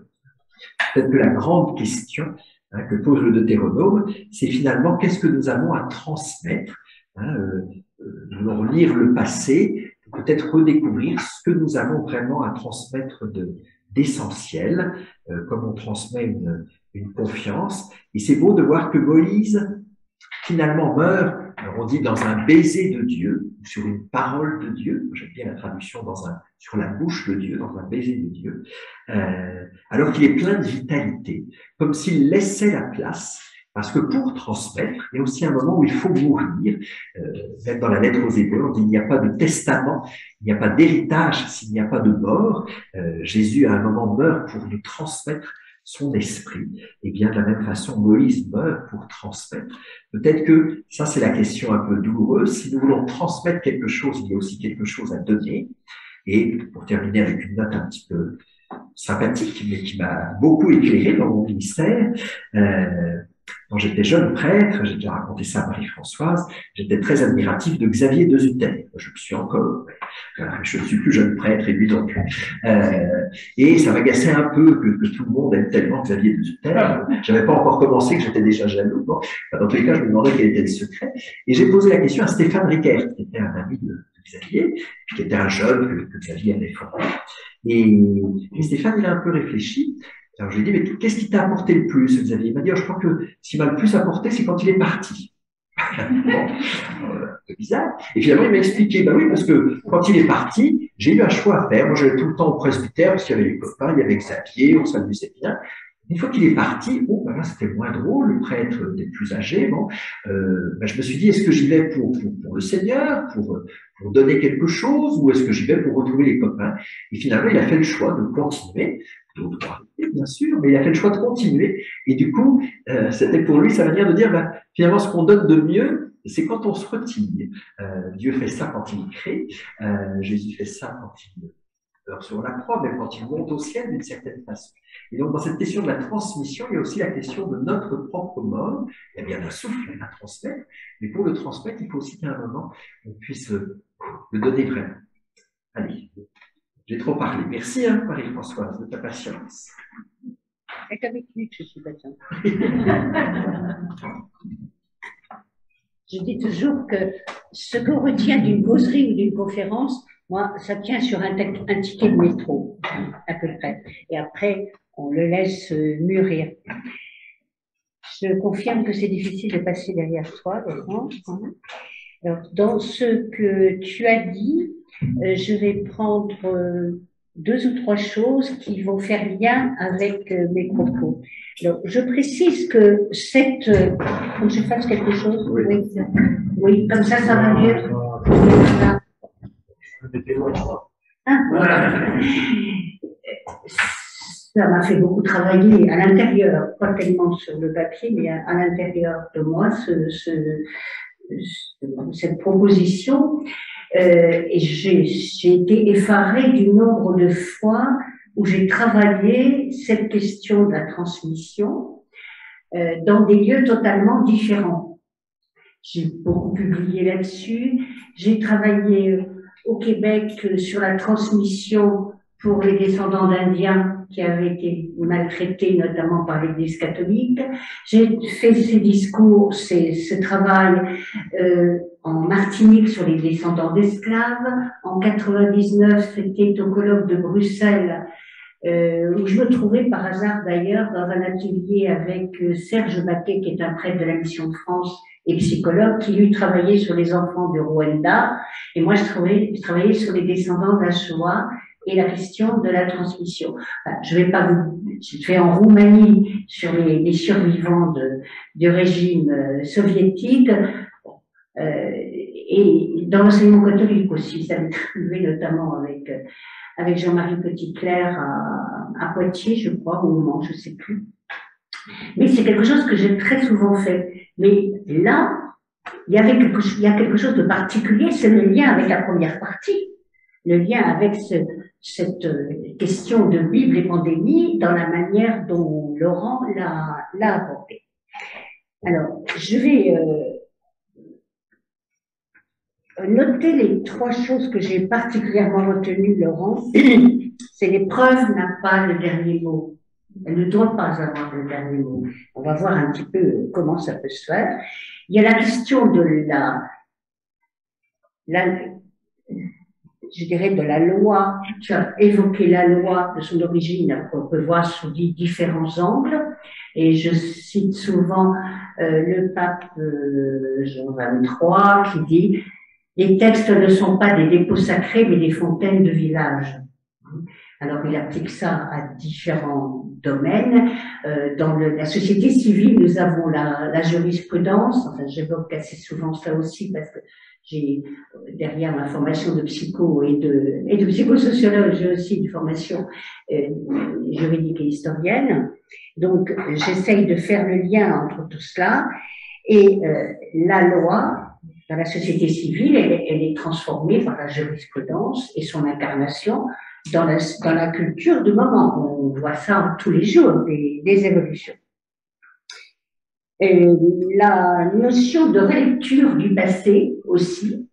J'ai relu avec plaisir un petit livre au bijou. J'aime beaucoup Frédéric Boyer, qui s'était fait crosser par un certain nombre de traditionalistes, même de moins traditionalistes d'ailleurs, quand il a publié la Bible Bayard. Vous vous souvenez peut-être, il est venu ici nous la présenter. Et Frédéric mettait en garde contre la fossilisation des textes. Nous avons une responsabilité d'héritier, et d'héritiers qui font avancer les choses. Il rappelait d'ailleurs que la Bible, les textes bibliques dans l'hébreu, l'hébreu de la Torah se transforme quand la Septante en grec traduit les textes. Je parle sous ton contrôle, si je dis une bêtise, tu me le dis, hein. Et ou bien la Vulgate en latin. Donc chaque fois, quelque chose est reçu dans une culture et dans une langue surtout. donc qui va faire vivre les textes initiaux. J'ai fait une expérience, comme vous n'êtes pas tenu par le secret de la confession, vous pouvez la diffuser. J'ai fait l'expérience ces derniers temps. J'ai abandonné la paroisse Saint-Martin pour aller migrer vers d'autres paroisses le dimanche pour entendre comment la parole, les textes étaient transmis à la fois par des lecteurs, par des prêtres différents et par le style d'accueil de la communauté, de genres très différents les uns des autres. Je suis allée dans la campagne, enfin, j'ai fait et alors là, c'est un gros aveu. J'ai même fait un week-end où j'ai fait 3 messes. Donc, pour voir effectivement, dans le même secteur, comment ça se passait, comment les choses étaient reçues, la messe du samedi soir, la messe du dimanche matin, je suis un peu maso, et la messe du dimanche soir. Donc, on voit comment une même parole, parce que là, quand je l'ai fait sur un week-end, c'était les mêmes textes, comment ça rejaillissait ou pas dans la prière universelle en fonction des problématiques du moment. Là, j'ai vu des grosses différences, y compris donc, on voit comment l'héritier est aussi responsable que celui qui transmet. Je vous lirai tout à l'heure un petit commentaire qu'avait fait, postface qu'avait fait Marc Stinger à mon livre sur Entre mémoire et avenir, postface qu'il a rédigé en piratant une Wi-Fi à Haïti sur les marches d'une maison, qu'ensuite il a envoyé par un fax qui a atterri au 104 de Vaugirard pour finir chez mon éditeur Étienne Bonchot, enfin par des circuits assez peu orthodoxes, mais qui reflètent aussi l'histoire. Si je donne ces anecdotes, c'est pas pour faire joli, mais c'est parce que c'est aussi des histoires de transmission. Mon éditeur en plus étant juif. J'avais pensé commencer tout autrement, j'ai tout changé. Il y a une prière juive. Le Tikkun Molan, c'est comme ça qu'on dit. La prière, on ne peut pas compter sur personne. Le Tikkun Molan, donc il n'y a personne pour me contredire, c'est la prière du matin des Juifs, particulièrement les Juifs massortis, sur réparer le monde. Je crois que dans ce que nous avons à faire en ce moment, c'est quelque chose qui ressemble un peu à ça. Nous réparons le monde de différentes façons.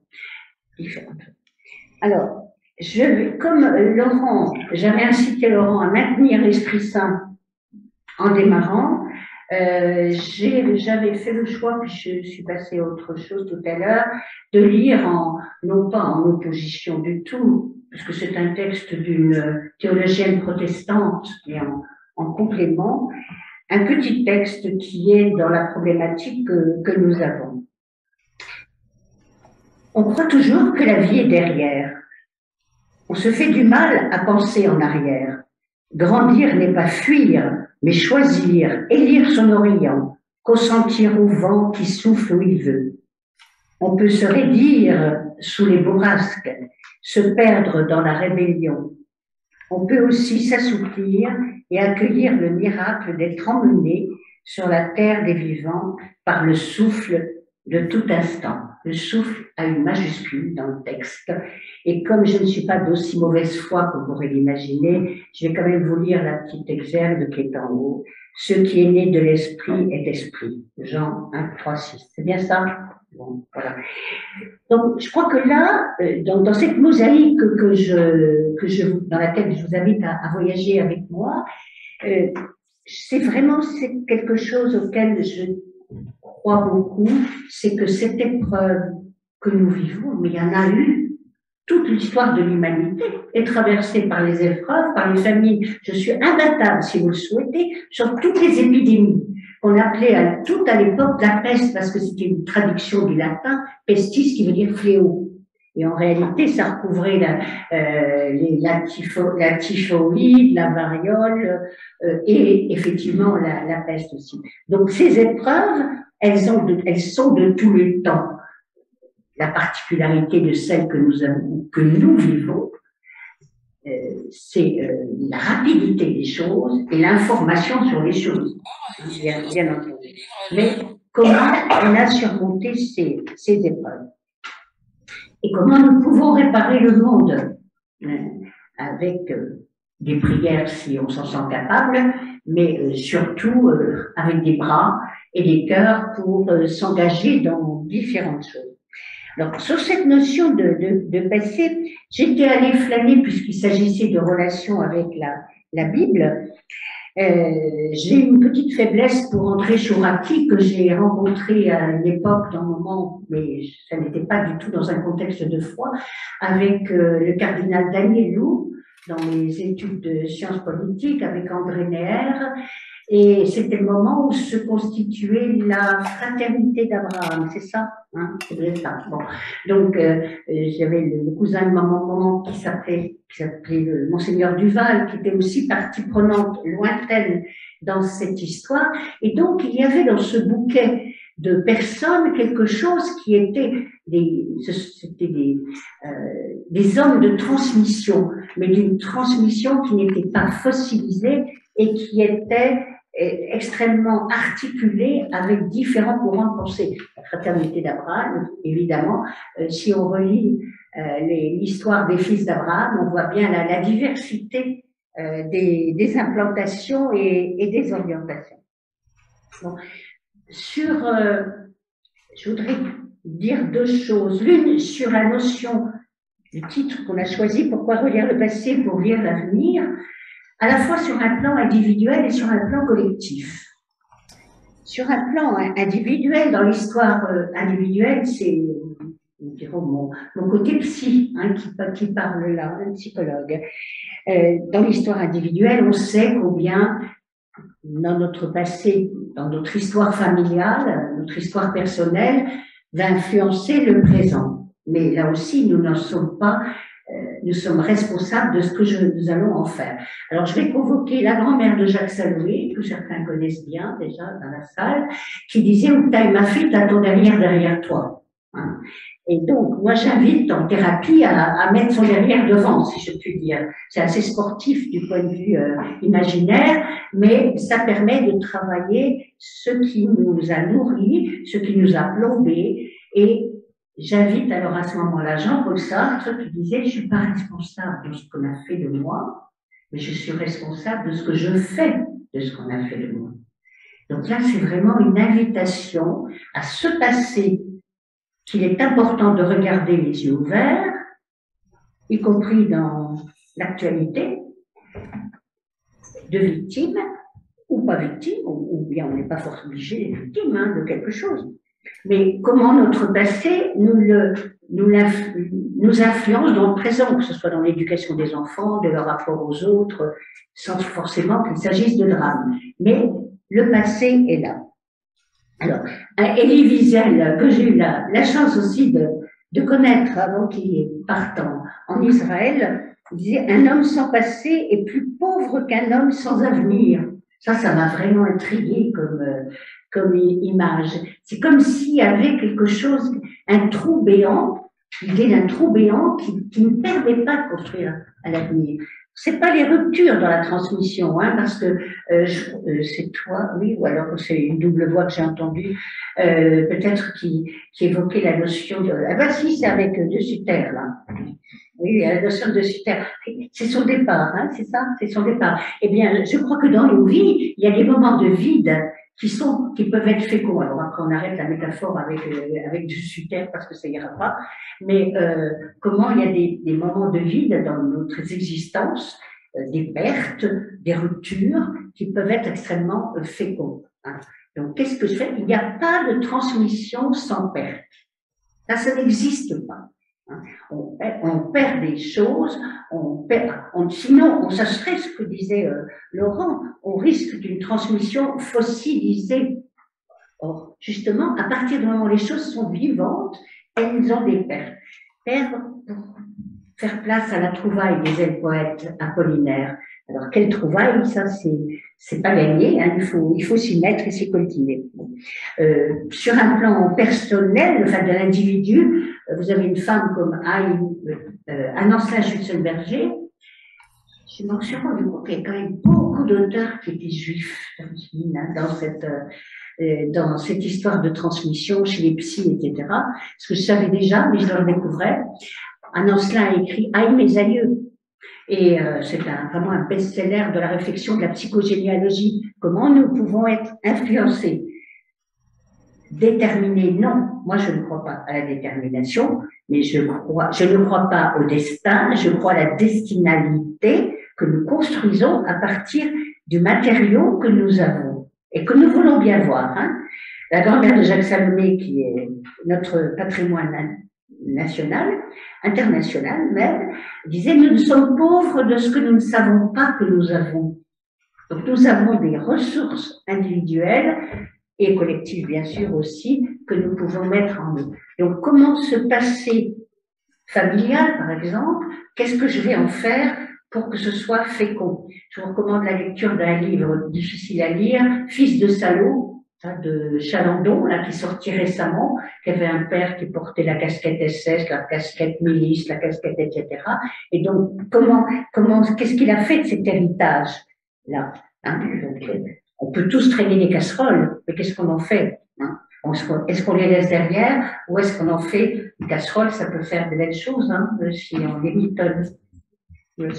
J'arrête ma métaphore, elle n'est pas très adaptée. Et puis, donc ça, voilà. Alors, et puis, il y a le passé dans l'histoire collective.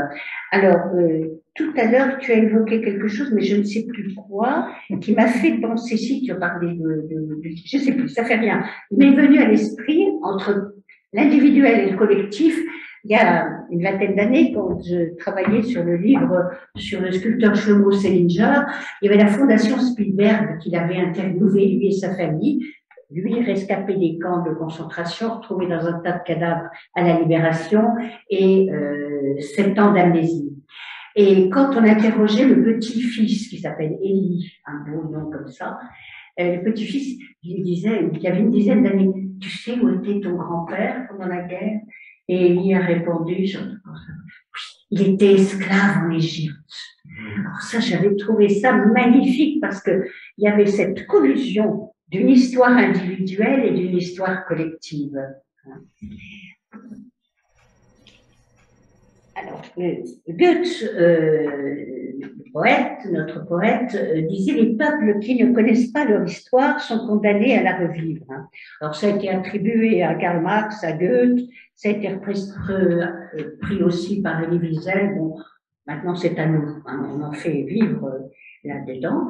Et donc, dans le collectif, les peuples, effectivement, ont intérêt à relire leur passé, quel qu'il soit.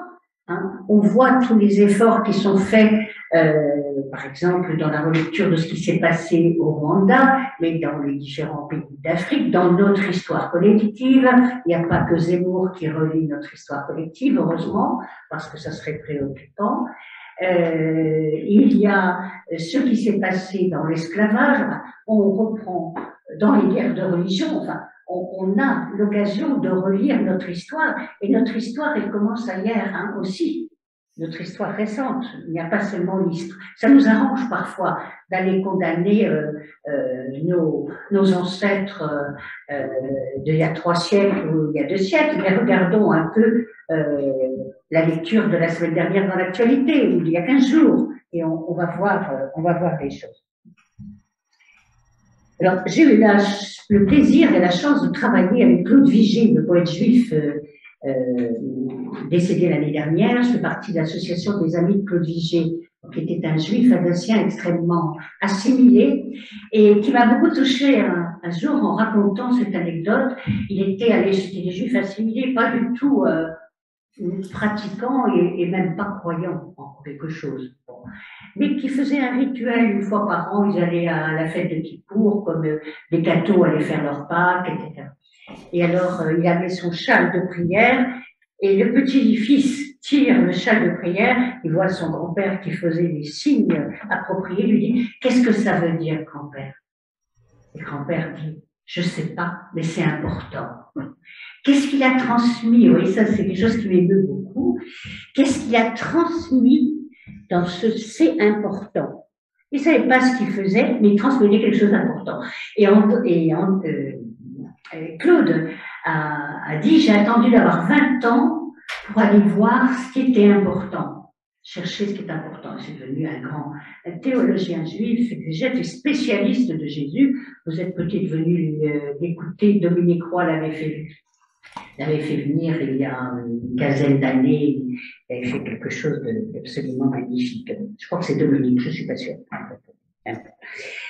Et puis, vous avez, je rassemble dans un même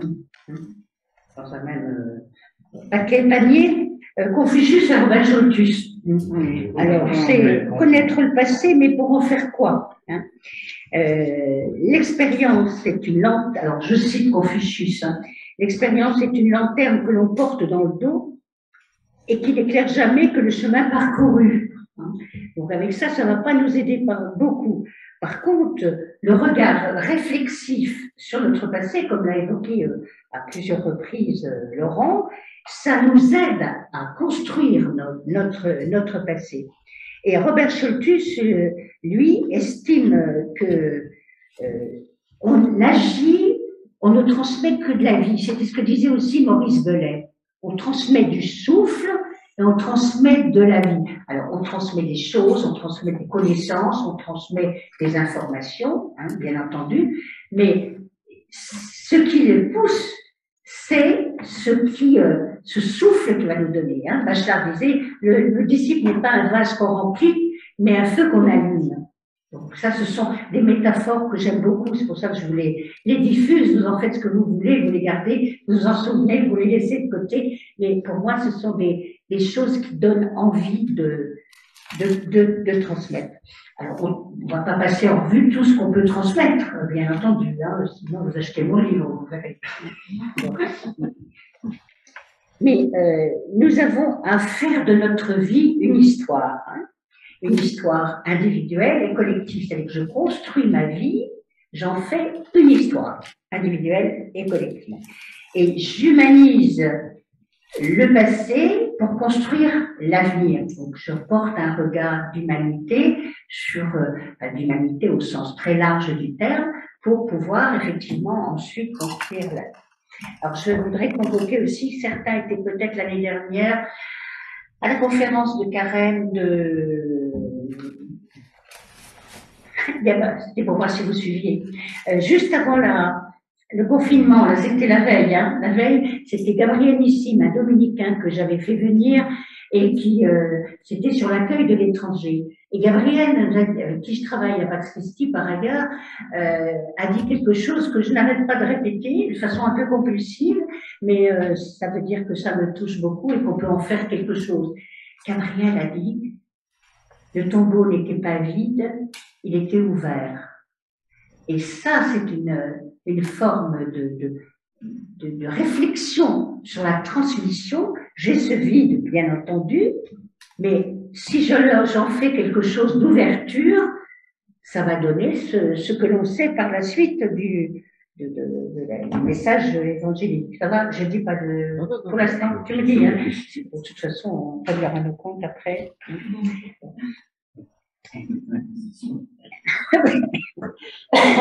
Et alors, nous avons pour ça à développer notre responsabilité d'héritier. La nôtre est celui des gens, quand on est enseignant, quand on est parent, quand on est pédagogue, quand on accompagne des groupes d'enfants vers la foi ou vers autre chose, ou sur un terrain de sport, on a à transmettre des choses et on a à faire en sorte que les héritiers qui reçoivent notre message, nous avons à les aider à se construire pour être accueillants.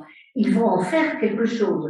Je prends souvent la métaphore, j'ai hérité d'une bonnetière de ma belle-mère. Elle avait des draps blancs, vous savez, avec des nœuds et puis des herbes parfumées dedans. Quand j'étais à Bercenay, on en avait fait un bar. Et maintenant, quand je suis à Troyes, j'en ai mis, c'est là que j'ai le dossier. Mais l'armoire est toujours là. Par contre, dans ma responsabilité d'héritière, j'en ai fait des choses différentes. Donc, les choses ne sont pas figées. On peut être héritier et respectueux et heureux de cette armoire, prenez-le au sens métaphorique, mais qu'est-ce que je vais en faire? Qu'est-ce que nous allons en faire? Les combats qu'il y a actuellement dans des courants à l'intérieur du judaïsme, à l'intérieur de l'Église catholique, pour savoir si on va dire la messe à l'envers ou à l'endroit, pour savoir combien de fois, pour savoir comment. J'ai vu des choses très différentes dans les lieux où je suis allée. Donc, ce n'est pas, je prends cet exemple sympathique et chaleureux, mais dans beaucoup de domaines, comme enseignante universitaire pendant 30 ans, je suis convaincue que les personnes qui là n'ont pas du tout reçu la même chose. Et je me souviens d'une étudiante qui avait toujours dormi pendant mes cours et qui est venue 20 ans après me dire « Je ne sais pas ce que vous m'avez enseigné, vous m'avez appris à vivre ». C'est une responsabilité, parce que je pense que j'étais plutôt contente, mais quand je pense aux dégâts que j'ai pu faire à l'insu de mon plein gré, on ne sait pas ce que l'on sème. Par contre, c'est important que dans ce que nous faisons passer, nous ayons les éléments de vie. Alors, je vais vous... Le temps passe, je vois qu'il y a un temps pour un échange. Alors, dans Transmettre le judaïsme, dont j'ai fait seulement l'avant-propos, c'est Étienne Botschaud qui avait dirigé le livre, où il y a d'ailleurs des témoignages de juifs, dont un Troyen, que certains ont peut-être connu dans le cadre des dialogues interreligieux, André Fresco, ça vous dit quelque chose, pour certains oui, etc. Je disais que transmettre était un défi. Alors c'est pas moi, celui de la citation. Continuateur endetté, nous ne portons pas la dette comme un poids, mais comme une tâche à relancer indéfiniment vers l'avenir. C'est Myriam Revaud-Dallon qui a écrit des choses très intéressantes ces derniers temps dans la Croix à propos du rapport Sauvé. Donc c'est une sociologue. Nous avons une dette, mais nous n'avons pas à rendre à ceux qui nous ont transmis les choses. On la fait circuler. Peut-être certains d'entre vous se souviennent, au Vian Ciné Club, il y en a qui n'étaient pas nés, sans doute, un film qui s'appelait Devine qui vient dîner. C'était un film qui se passait aux États-Unis et où une jeune femme ramène un fiancé africain, un fiancé d'origine africaine, noir. Et cet homme-là, je me souviens plus du reste du film, mais je me souviens de cette scène où il dit ce que nous avons reçu, nous ne le devons pas à nos parents, nous n'allons pas le rendre à nos parents. Par contre, ce que nous avons reçu de nos parents, nous allons le faire circuler. C'est une richesse qu'on va faire circuler ailleurs. Parce que c'est comme dans les notions de rendre, donc là, on va pas rentrer là, ce serait une soirée entière sur la gratuité du don de Marcel Mauss, mais retenons cela peut-être, que ce que nous avons reçu, tu as évoqué cela tout à l'heure sous une autre forme, nous avons à le faire circuler. Et alors, est-ce que nous sommes des obstacles à la transmission? Quelquefois, moi j'ai l'impression d'être un obstacle à certaines choses. Est-ce que nous sommes des agents de transmission positifs? Je n'aime pas trop ce terme-là. Ou est-ce que nous pouvons être des obstacles? Si on est dans un truc gâteau, donc avec la Bible en fond d'écran, si je puis dire, encore que là c'est autre chose, sur ce que je vois là. Mais est-ce que nous sommes des facteurs favorisants d'une transmission d'une bonne parole, ou bien est-ce que nous sommes parfois des obstacles? Je parle pour moi, je ne parle pas pour vous, je ne me permettrai pas. Et alors, je voudrais vous lire quelque chose que Marc Stinger avait écrit, qui vous transmet d'ailleurs son meilleur souvenir pour cette soirée.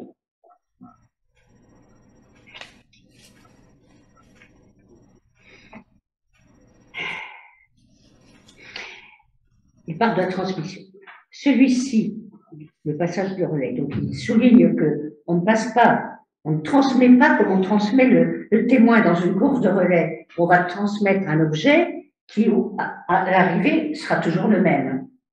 Alors que ce que nous transmettons, nous, va s'enrichir au fur et à mesure va évoluer, que ce soit des connaissances scientifiques, que ce soit la Bible, que ce soit des récits de quelque nature qu'ils soient. Celui-ci ne se réduit pas, c'est certain, à une transmission de doctrine et à un transfert de charge, même s'il convient que de génération en génération, le patrimoine théologique, là, il est branché à cet endroit-là, sur le patrimoine théologique, spirituel et ecclésial. Ce qui se joue, c'est la relation dans la dynamique de l'histoire entre deux acteurs de celle-ci et entre deux moments de celle-ci. Donc, deux temps et deux acteurs, celui qui donne, celui qui reçoit. Ce qui se joue, c'est la relation entre deux acteurs de celle-ci, c'est dans cette relation que l'héritier construit sa propre identité. Il n'est pas simplement celui qui vient après un autre pour gérer ce qui est à gérer, riche de ce qui lui a été laissé en matière de bagages et de savoir-faire. Ce qu'il a reçu de l'autre, c'est de la vie qui vient éveiller et enrichir son propre désir de vivre. C'est ce que Robert Scholtus lui dit. On dit d'une autre manière, on ne transmet que de la vie. Donc, former des héritiers, c'est inviter les personnes, les enfants, les adultes qui sont dans des situations d'accompagnement, de formation. Je me suis toujours demandé ce qu'on fabriquait dans un accompagnement spirituel. Jamais personne n'a su me dire. On me répond, apprends à grandir dans la foi. Alors, je vois pas du tout ce que c'est, mais si un jour quelqu'un veut m'expliquer, mais je me dis que ce qui se joue, c'est dans la relation entre l'accompagnant et l'accompagné, il y a de la vie qui circule. C'est-à-dire, peu importe finalement ce qui se dit, mais il se circule de la vie, il se circule une écoute, une parole qui circule. Voilà. Alors, avec ça, qu'est-ce qu'on fait? Ben, je sais pas. Je ne sais pas, mais vous allez me le dire. Moi, maintenant, je vous laisse la place parce que je vous ai lancé comme ça une mosaïque de petites choses. Je n'ai pas voulu faire un discours académique parce que j'essayais de l'articuler aussi au contexte et non pas que vous ne méritiez pas un discours académique, mais en fait, je fonctionne comme ça. Même quand c'est des colloques uniquement scientifiques. Donc, qu'est-ce que vous avez, une chose qui vous a marqué dans ce que j'ai dit? Une chose que vous en, sur le ticket de métro. Et après, il y a Laurent, que je Laurent me dise, lui. Si vous aviez un ticket de métro, je peux vous en donner. Un mot, qu'est-ce que... Tu prends un micro. Je suis obligée de me blottir vers toi, hein, voilà. Sur le ballon. Que personne ne me dénonce. 1940, vous avez entendu. Comme ça que... D'abord, peut-être toi déjà, qu'est-ce qu'il y a une chose, parce que moi, je n'avais pas arrêté de dire ce que j'avais lu chez toi. Et évidemment, j'avais pas apporté de macarons, mais quelqu'un a apporté des chocolats. Bon, alors, pendant qu'il mange, comme ça, une ou deux choses qui vous ont frappé, et dans ce que Laurent a dit aussi, et dans ce que j'ai dit. J'humanise le passé.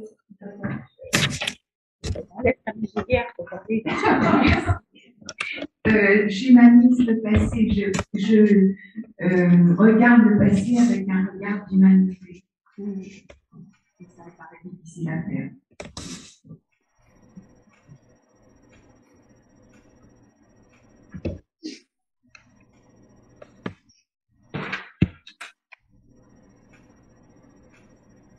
Je vais dire de ma façon, parce que je ne me rappelle pas des mots exacts, mais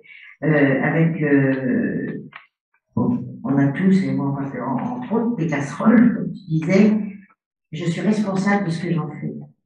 Ça m'intéresse beaucoup. Donc, moi, on pense que Gabriel Missile, le concours n'était pas dit, il était ouvert. Allez, mon ami. De Marie-Françoise, il est quand même vide, mais peut-être qu'il est ouvert, ça peut devenir un lieu de passage dans tous les sens du terme, hein, où les gens peuvent rentrer, peuvent sortir, où il peut se passer quelque chose. Donc, c'est pas une vacuité fermée, mais c'est une vacuité qui est ouverte et donc qui laisse de l'espace. Dans vos courants de Gestalt thérapie, on parle de vide créateur, de vide fertile.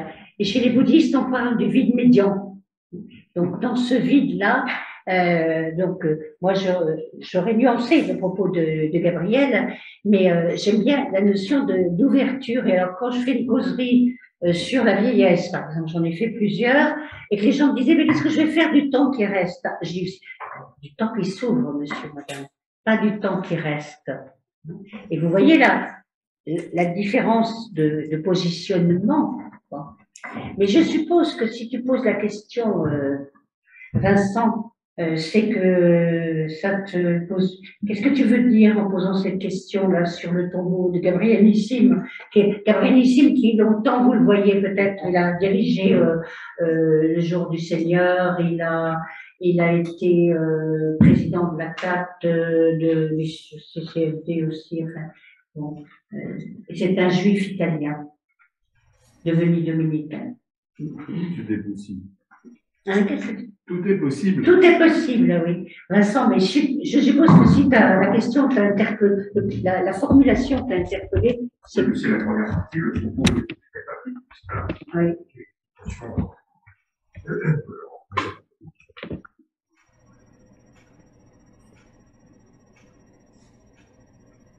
On voit que la cuisine d'une dame là-bas.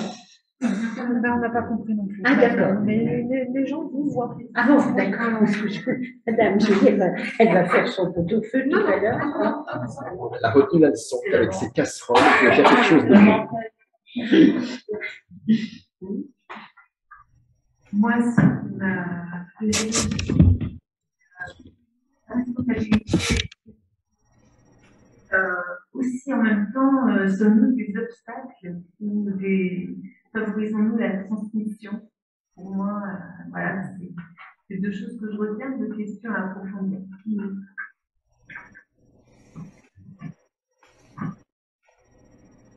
Laurent, tu n'as pas dit une chose que ça m'a fait aussi? Le verbe fossiliser, sachant que ça peut s'appliquer à ce que l'on reçoit, on peut fossiliser, ça peut s'appliquer à soi-même, on peut aussi se fossiliser ou donner des choses à notre tour qui sont fossilisées. Donc, il y a une malléabilité à développer,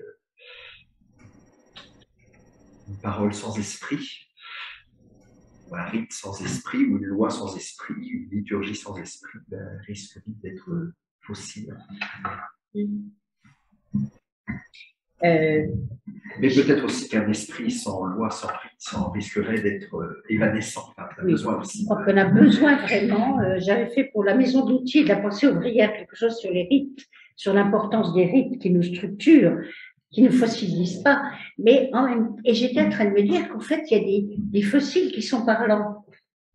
Il y a dans la forêt du côté de Nogent, par là, enfin dans ce coin-là, je ne sais plus, une pierre, une grande pierre, avec des traces, moi j'y vois des traces de doigts. La pierre à 10 doigts. La pierre à 10 doigts, dans laquelle qui étaient des pierres où les gens aiguisaient, c'était et moi je trouve que à partir de quelque chose qui paraît fossilisé et qui est fossilisé, je peux en faire quelque chose, une réflexion. J'ai imaginé ces hommes en train d'aiguiser les choses, je me suis laissée aller à mon imaginaire sur des traces de doigts, d'ailleurs. Et comment ça s'appelle? C'est la pierre à 10 doigts. Elle est où? Elle est entre Aix-en-Noth et Villemaur, par là où voilà, on voit Planty, dans ce coin. Dans ce coin-là. Allez la voir. Et voyez ce que ça éveille chez nous. J'avais fait intervenir dans un colloque de psychologie à Paris le fils du sculpteur Shlomo Selinger.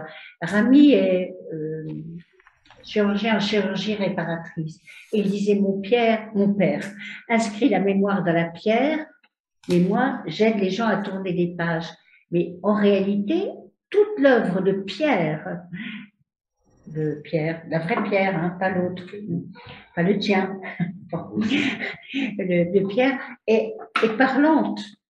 Elle est parlante dans le regard de celui qui regarde. Si on fait un tour du côté de, c'était pas facile que je transporte de granit, hein. J'ai transporté Rachid de Troyes parce qu'il avait un sens à côté. Souviens-toi de ton futur. Il y en a auxquels ça dira rien du tout.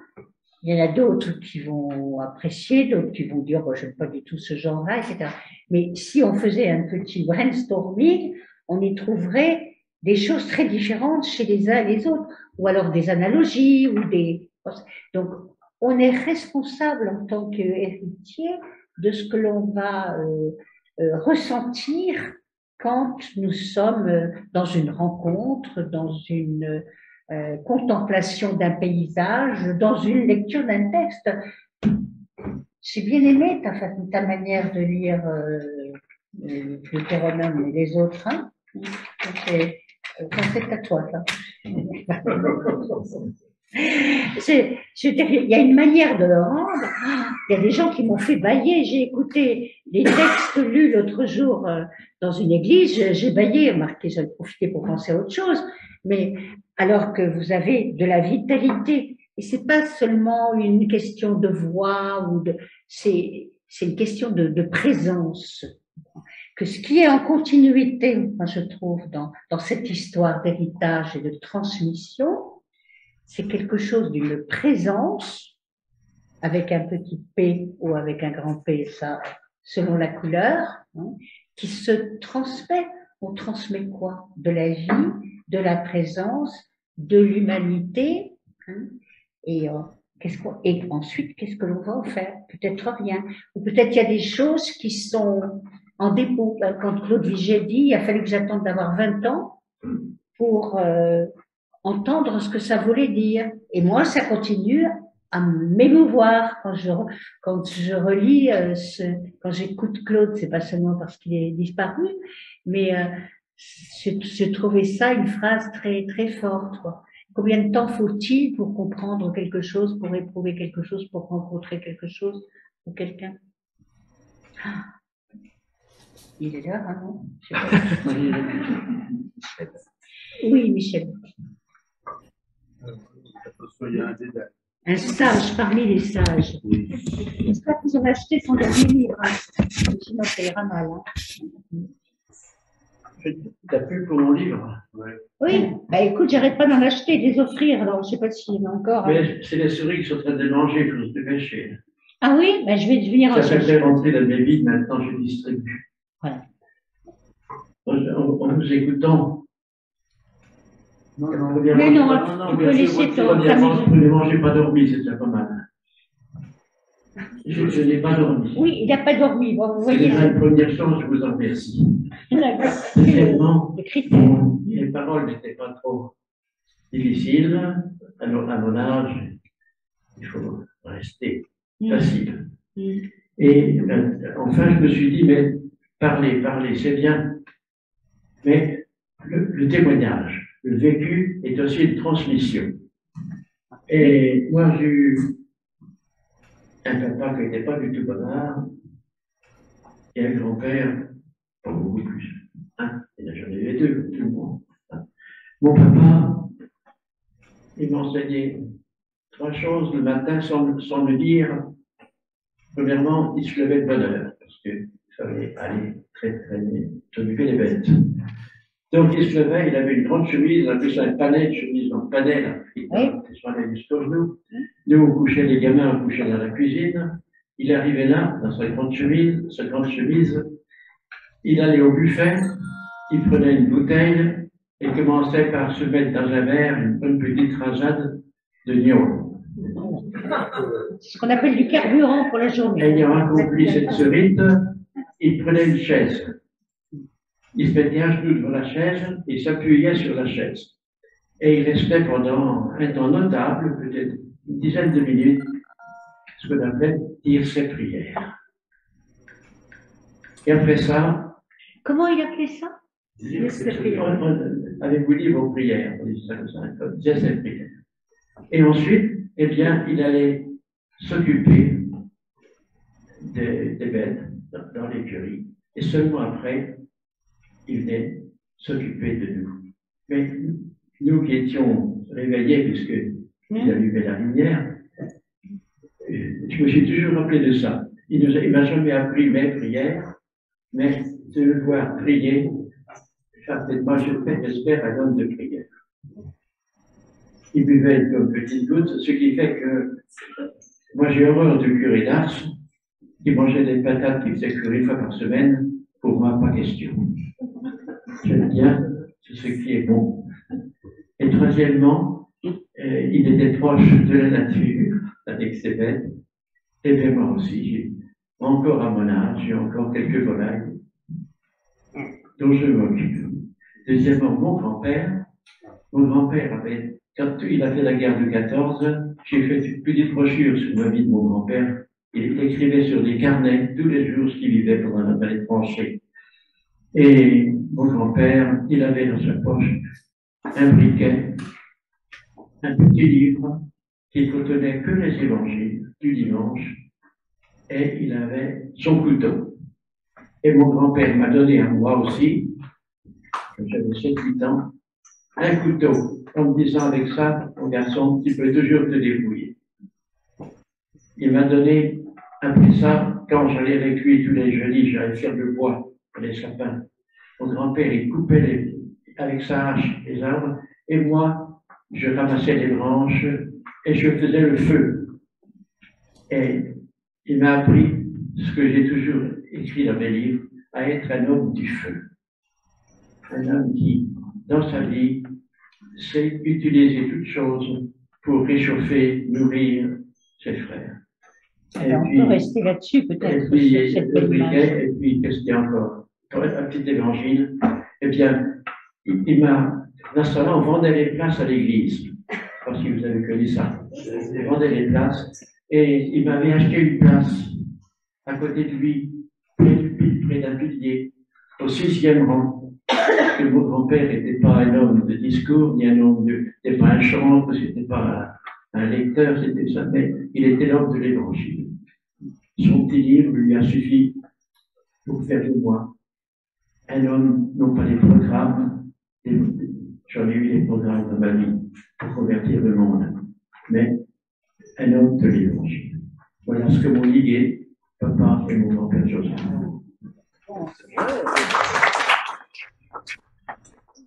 Vous avez compris, les amis, qu'il y a un stock de livres qui serait dommage de laisser aux souris.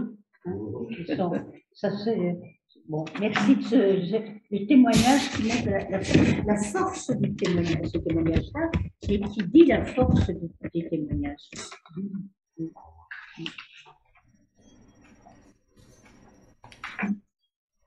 Tu as envie de dire autre chose, Laurent? Je vois que tu as remis ta muselière. Oui.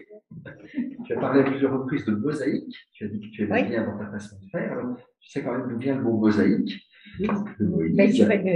Voilà, alors, je ne sais plus trop bien le lien qu'on peut faire. J'ai cherché cette nuit et je n'ai pas trouvé. Ah, c'est j'ai cherché parce que j'ai un roman que je n'ai jamais écrit, mais dont j'ai le titre, qui s'appelle La mosaïque éclatée. Et j'ai recherché cette nuit, je me suis dit le lien entre mosaïque, etc. Alors j'ai trouvé plein de choses sur les mosaïques sumériennes, assyriennes, ce qu'on veut, mais si quelqu'un me trouve le lien, moi je comptais sur un éminent bibliste pour voir le lien entre mosaïque et Moïse, et je ne l'ai pas trouvé, mais je suis à l'affût, hein, à l'affût. Tu sais toi? Il faut chercher. Les chercher, vous trouverez, Annie, quelqu'un d'autre avant. Les chercheurs qui cherchent, on en trouve, mais les chercheurs qui trouvent, on en trouve. Dans tous les cas, dans la mosaïque que tu présentais, il y avait quand même une unité. Ça, je pense que c'est le temps de Moïse, où on a l'impression d'enseignement dans des directions très différentes. Et puis, il y a quand même bien une unité, de même qu'il fallait jouer entre la pierre, qui est quand même nécessaire, et puis la souplesse, le mouvement, l'élan. Il faut sans doute jouer aussi entre la diversité et puis l'unité. On a besoin de l'un et de l'autre aussi. Oui. Qu'est-ce qui fait le fil? J'écrivais dans un article pour un éditeur là récemment, quelque chose où j'évoquais une pratique dans le tissage ici, hein, qui se faisait dans la région lyonnaise, puisqu'on ne faisait pas de tissage ici. On retirait les fils d'or des étoffes usagées et on refaisait une nouvelle étoffe, cette fois-ci, avec les fils les mieux conservés et les plus précieux.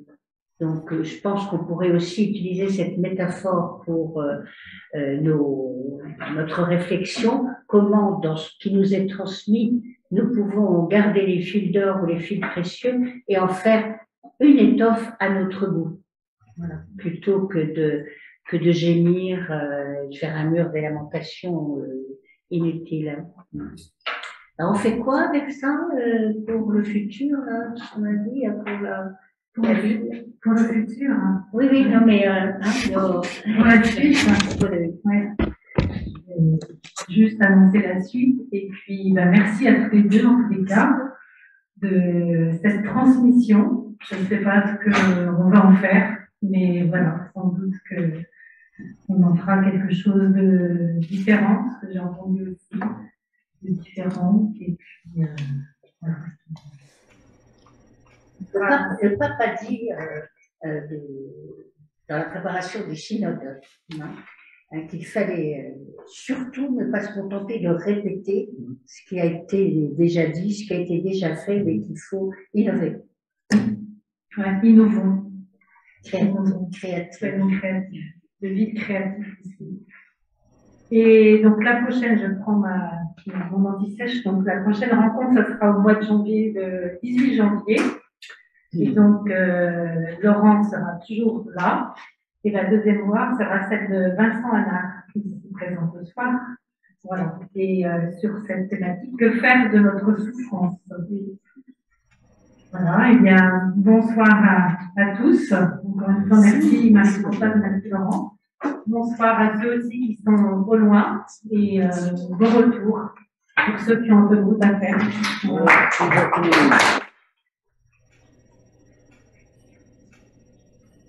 Merci Madeleine et l'équipe de tenir bon dans les temps qui sont là, parce que c'est pas de tout repos. Hein.